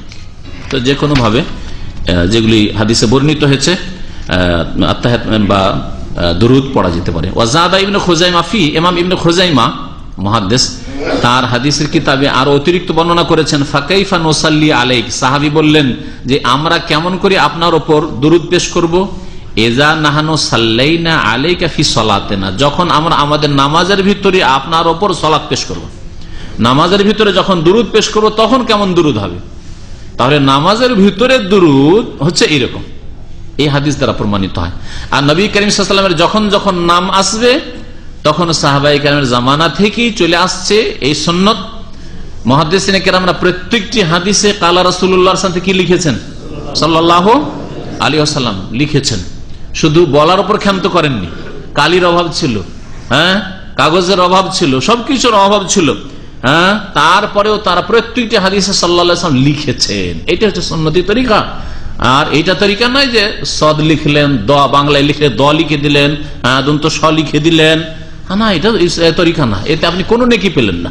আপনার লিখা যদি সাল্লাল্লাহু আলাইহি ওয়াসাল্লাম আপনার কিতাবে থাকতো, আপনার কাগজে কলমে থাকতো, তো যতদিন সেটা লিখা থাকতো ততদিন আপনি নাকি পেতেন না? পেতেন না। ওই রকমই আমাদের বক্তারা, আর বড়ই কষ্ট লাগে আমাদের সহিহ আকীদার কিছু ভাইয়েরাও এই জিনিসটা খেয়াল রাখেন না, বখিলি করেন। কেন একবার দুইবার বললেন সাল্লাল্লাহু আলাইহি ওয়াসাল্লাম, নবীর নাম আসলো, আর তারপর তখন নবী বলেছেন, নবী বলেছেন, কে বলছেন নবী পাক বলেছেন, কে বলছেন হুজুর বলেছেন, আর কি বলেন রাসূল পাক বলেছেন, আল্লাহর নবী বলেছেন, আল্লাহর রাসূল বলেছেন। ভাই আল্লাহ রাসূল সাল্লাল্লাহু আলাইহি ওয়াসাল্লাম বলতে অসুবিধা নাকি? প্রিয় হাবিব বলেছেন, প্রিয় হাবিব, প্রিয় বললেন কিন্তু সাল্লাল্লাহু আলাইহি ওয়াসাল্লামের মতো নাকি পেলেন না? ঠিক আছে, আপনি ভালোবাসেন, প্রিয় বললেন, ভালো কথা, কিন্তু সাল্লাল্লাহু আলাইহি ওয়াসাল্লাম বললে 10 বার করে আপনার উপর রহমত নাযিল হইত, আর আপনি কৃপণতা মুক্ত হইতেন, বখিল হইতেন না। এখন তো আপনি বখিল। আল বাখিল আল্লাযী যুকিরতু ইনদাহু, বখিল তো ওই ব্যক্তি যার সামনে আমার আলোচনা করা হয়, ফালাম ইউসাল্লি আলাই, কিন্তু আমার উপর দুরূদ পেশ করে না, সালাত পেশ করে না সাল্লাল্লাহু আলাইহি ওয়াসাল্লাম। সালাতও পেশ করে দিলেন, সালামও পেশ করে দিলেন। একবার পেশ করলেন, 10 বার আল্লাহর রহমত নাযিল হইল। আর বিশেষ করে জুমার দিনে নবী করিম সাল্লাল্লাহু আলাইহি ওয়াসাল্লামের সহিহ হাদিস, জুমার দিনে ফাকসিরু আলাইয়া মিনাস সালাতি ফিহা, এই জুমার দিনে তোমরা বেশি বেশি আমার উপর দুরূদ পেশ করিও। সুতরাং সকাল থেকে সন্ধ্যা মাগরিব পর্যন্ত জুমার দিনে চলতে ফিরতে মাঝে মাঝেই যদি বলেন যে আল্লাহুম্মা সাল্লি আলা মুহাম্মদ ওয়া আলা আলি মুহাম্মদ কামা সাল্লাইতা আলা ইব্রাহিম, অথবা আল্লাহুম্মা সাল্লি ওয়া সাল্লিম আলা নবিয়িকা মুহাম্মদ সাল্লাল্লাহু আলাইহি ওয়াসাল্লাম, যেইভাবে বলেন নিজের ভাষাতেও বলেন, কোনো অসুবিধা নেই।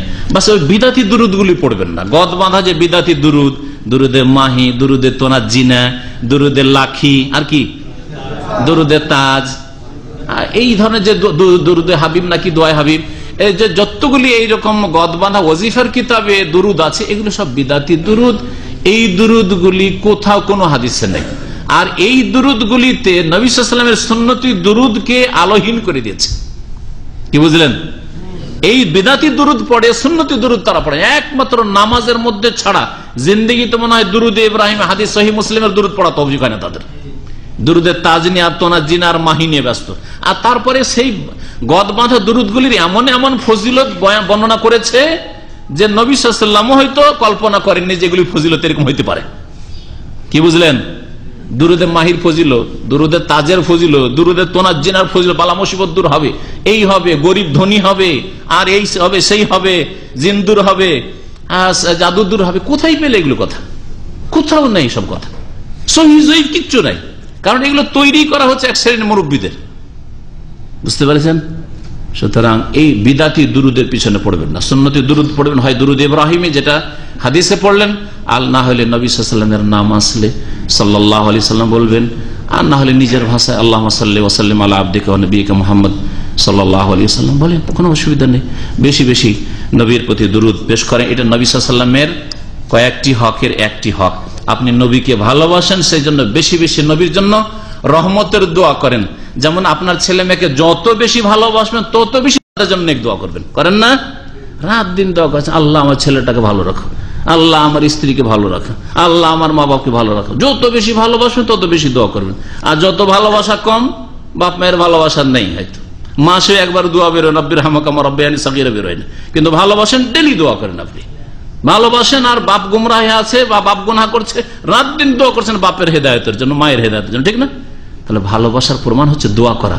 আর নবী করিম সাল্লাল্লাহু আলাইহি ওয়াসাল্লামের মহব্বতের প্রমাণ হচ্ছে নবী সাল্লাল্লাহু আলাইহি ওয়াসাল্লামকে বেশি বেশি সালাত এবং সালাম পেশ করা, মানে নবী সাল্লাল্লাহু আলাইহি ওয়াসাল্লামের জন্য শান্তির আর রহমতের দোয়া করা। আল্লাহ পাক যেন আমাদের তৌফিক দান করেন। ওয়া সাল্লাল্লাহু আলা নবিয়িনা মুহাম্মদ ওয়া আলা আলিহি ওয়া সাহবিহি আজমাইন। বিশুদ্ধ কোরআন তেলাওয়াত শোনার মধ্যে বেশি সওয়াব, আর নিজে যা পারি যতটুকু ততটুকু তেলাওয়াতের মধ্যে বেশি সওয়াব? কোরআন বিশুদ্ধ তেলাওয়াত শোনার মধ্যে বেশি সওয়াব না নিজে পড়লে বেশি সওয়াব? না, কোরআন নিজে পড়লে বেশি সওয়াব। শোনাতে প্রত্যেক অক্ষরে 10 নেকি, এটা কোনো হাদিসে নেই। তবে পড়াতে প্রত্যেক অক্ষরে 10 নেকি, এবং পড়ার সাথে সাথে অর্থ বুঝে পড়বেন, এটা হচ্ছে কোরআন পড়ার দাবি। কোরআন শুধু মন্ত্রের মতো তেলাওয়াত করলেন, এতে তেমন ফায়দা নেই নেকি ছাড়া। নেকি ছাড়া কোরআন যে উদ্দেশ্যে আল্লাহ নাজিল করেছেন আপনাকে আমাকে হেদায়েত করার জন্য, আপনার আমার ভুল ত্রুটি সংশোধনের জন্য, আপনার ঈমান সুন্দর করার জন্য, কোরআন তেলাওয়াত করে শুধু কখনো হাসিল হবে না যতক্ষণ অর্থ না বুঝবেন। এই জন্য যতটা কোরআন পড়বেন, পড়ে নিয়ে তার সাথে সাথে অর্থটা পড়বেন। হ্যাঁ, আর অর্থ পড়ে যদি না বুঝতে পারেন, তো আমরা ধারাবাহিক তাফসীর এই জন্য করছি যে আমাদের এই সব শুনে আপনি যাতে করে কোরআনটা পুরোপুরি বুঝার চেষ্টা করেন।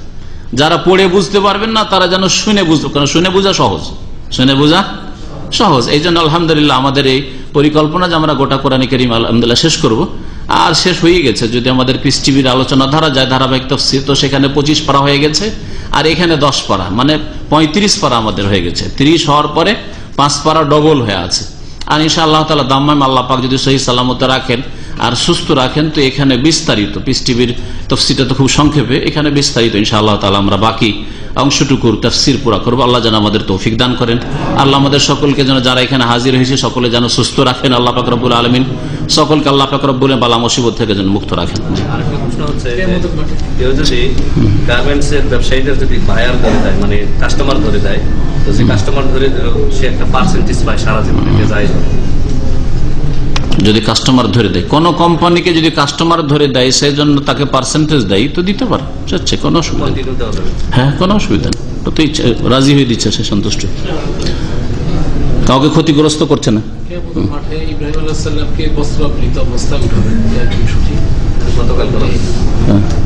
হ্যাঁ, সবাই তো উলঙ্গে পড়বে, কি বলছেন আপনি? হ্যাঁ, ইউসারুন নাস, সমস্ত মানুষ উলঙ্গ, খালি পায়ে খালি শরীরে উঠবে, জানেন না?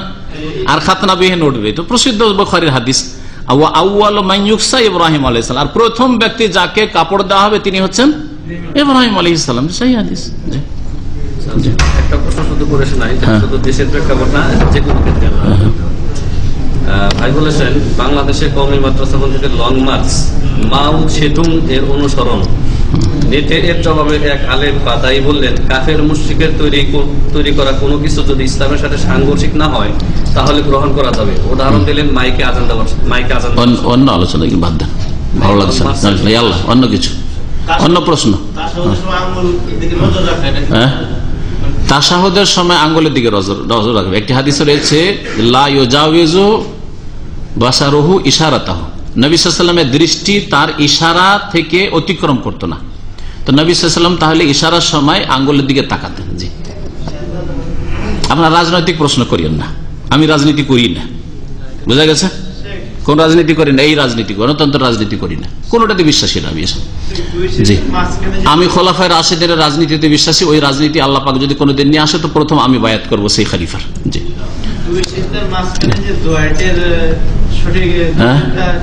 কি বললেন?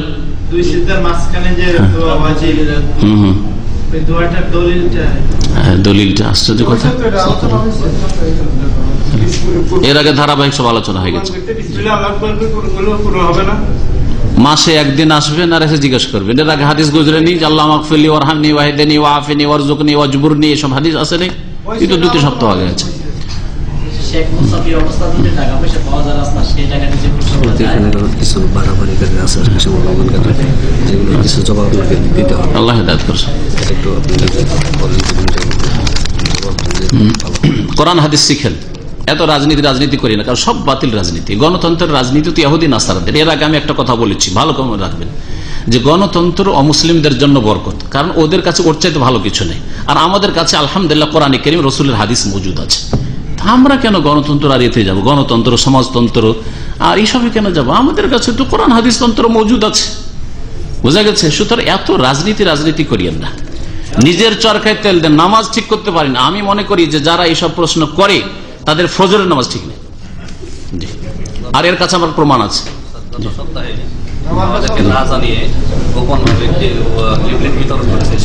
এখানে কেউ লিফলেট বিতরণ করেছে, যারা রাজনীতি করে তারা সাবধান, এখানে কোনো লিফলেট বিতরণ করবেন না। যদি ধরা পড়েন তাহলে কিন্তু কল্যাণ নেই, আমরা কারো ক্ষতি করি না। কিন্তু যদি নিজের ক্ষতি নিজেই করেন তাহলে ফালাই আলুমান্না ইল নাফসা, নিজেকে ক্ষতিগ্রস্ত করবেন। এখানে বিনা কোনো অনুমতিতে আমাদের যারা সহি আকীদার ভাই, তারা পম্পলেট নিয়ে আসলে আমাদের সামনে পেশ করে, যেটা চলবে না। যদি লেবেল মার্কার নাম থাকে সেটা আমরা চালু রাখি না। আর আপনি এখানে রাজনীতির পম্পলেট বিতরণ করবেন, এর অনুমতি এখানে দেওয়া হয়নি। এখানে রাজনীতি করতে আসবেন না, কোরআন হাদিস শিখেন, নিজের অজ্ঞতা দূর করেন, ইমানের খুঁটি জানানে। আজকে শতকরা বাংলা ভাষী মুসলিমদের আমি ভালো করে খোঁজ খবর বলছি, শতকরা 5 জন ইমানের খুঁটি ঠিক করে বলতে পারবে না, শতকরা 5 জন ইসলামের খুঁটি ঠিক করে বলতে পারবে না। বলবে কালেমা কি করতে হবে, বলতে পারে না। কালেমা কি করতে হবে, বলছে বিশ্বাস করতে হবে। কালেমা বিশ্বাস করতে হবে ইসলামের খুঁটি, না সাক্ষী দিতে হবে, এটাই জানে না। তাহলে কত শিখা জরুরি জিনিস শিখে না। আর এরা বাড়াবাড়ি করে এমন জিনিস নেই যেগুলোতে গিয়ে লা হাওলা ওয়ালা কুওয়াতা কিছুই করতে পারবে না। কি করবেন আপনি ওইসব করে? আপনি যেসব প্রশ্ন করছেন আপনি কি করে নেবেন? ওদের জালেমদের আপনি কি করে নিতে পারবেন? দোয়া করেন আল্লাহ পাক রব্বুল আলামিনের কাছে যে অবস্থা আল্লাহ পাক ভালো করুক। আমাদের পাপের জন্য তো আযাব এসছে, আযাব দূর করে রব্বুল আলামিনের কাছে দোয়া করে। সময় হয়ে গেছে। সাল্লাল্লাহু আলাইহি ওয়া সাল্লাম মুহাম্মদ ওয়া আলা আলিহি ওয়া সাহবিহি আজমাইন।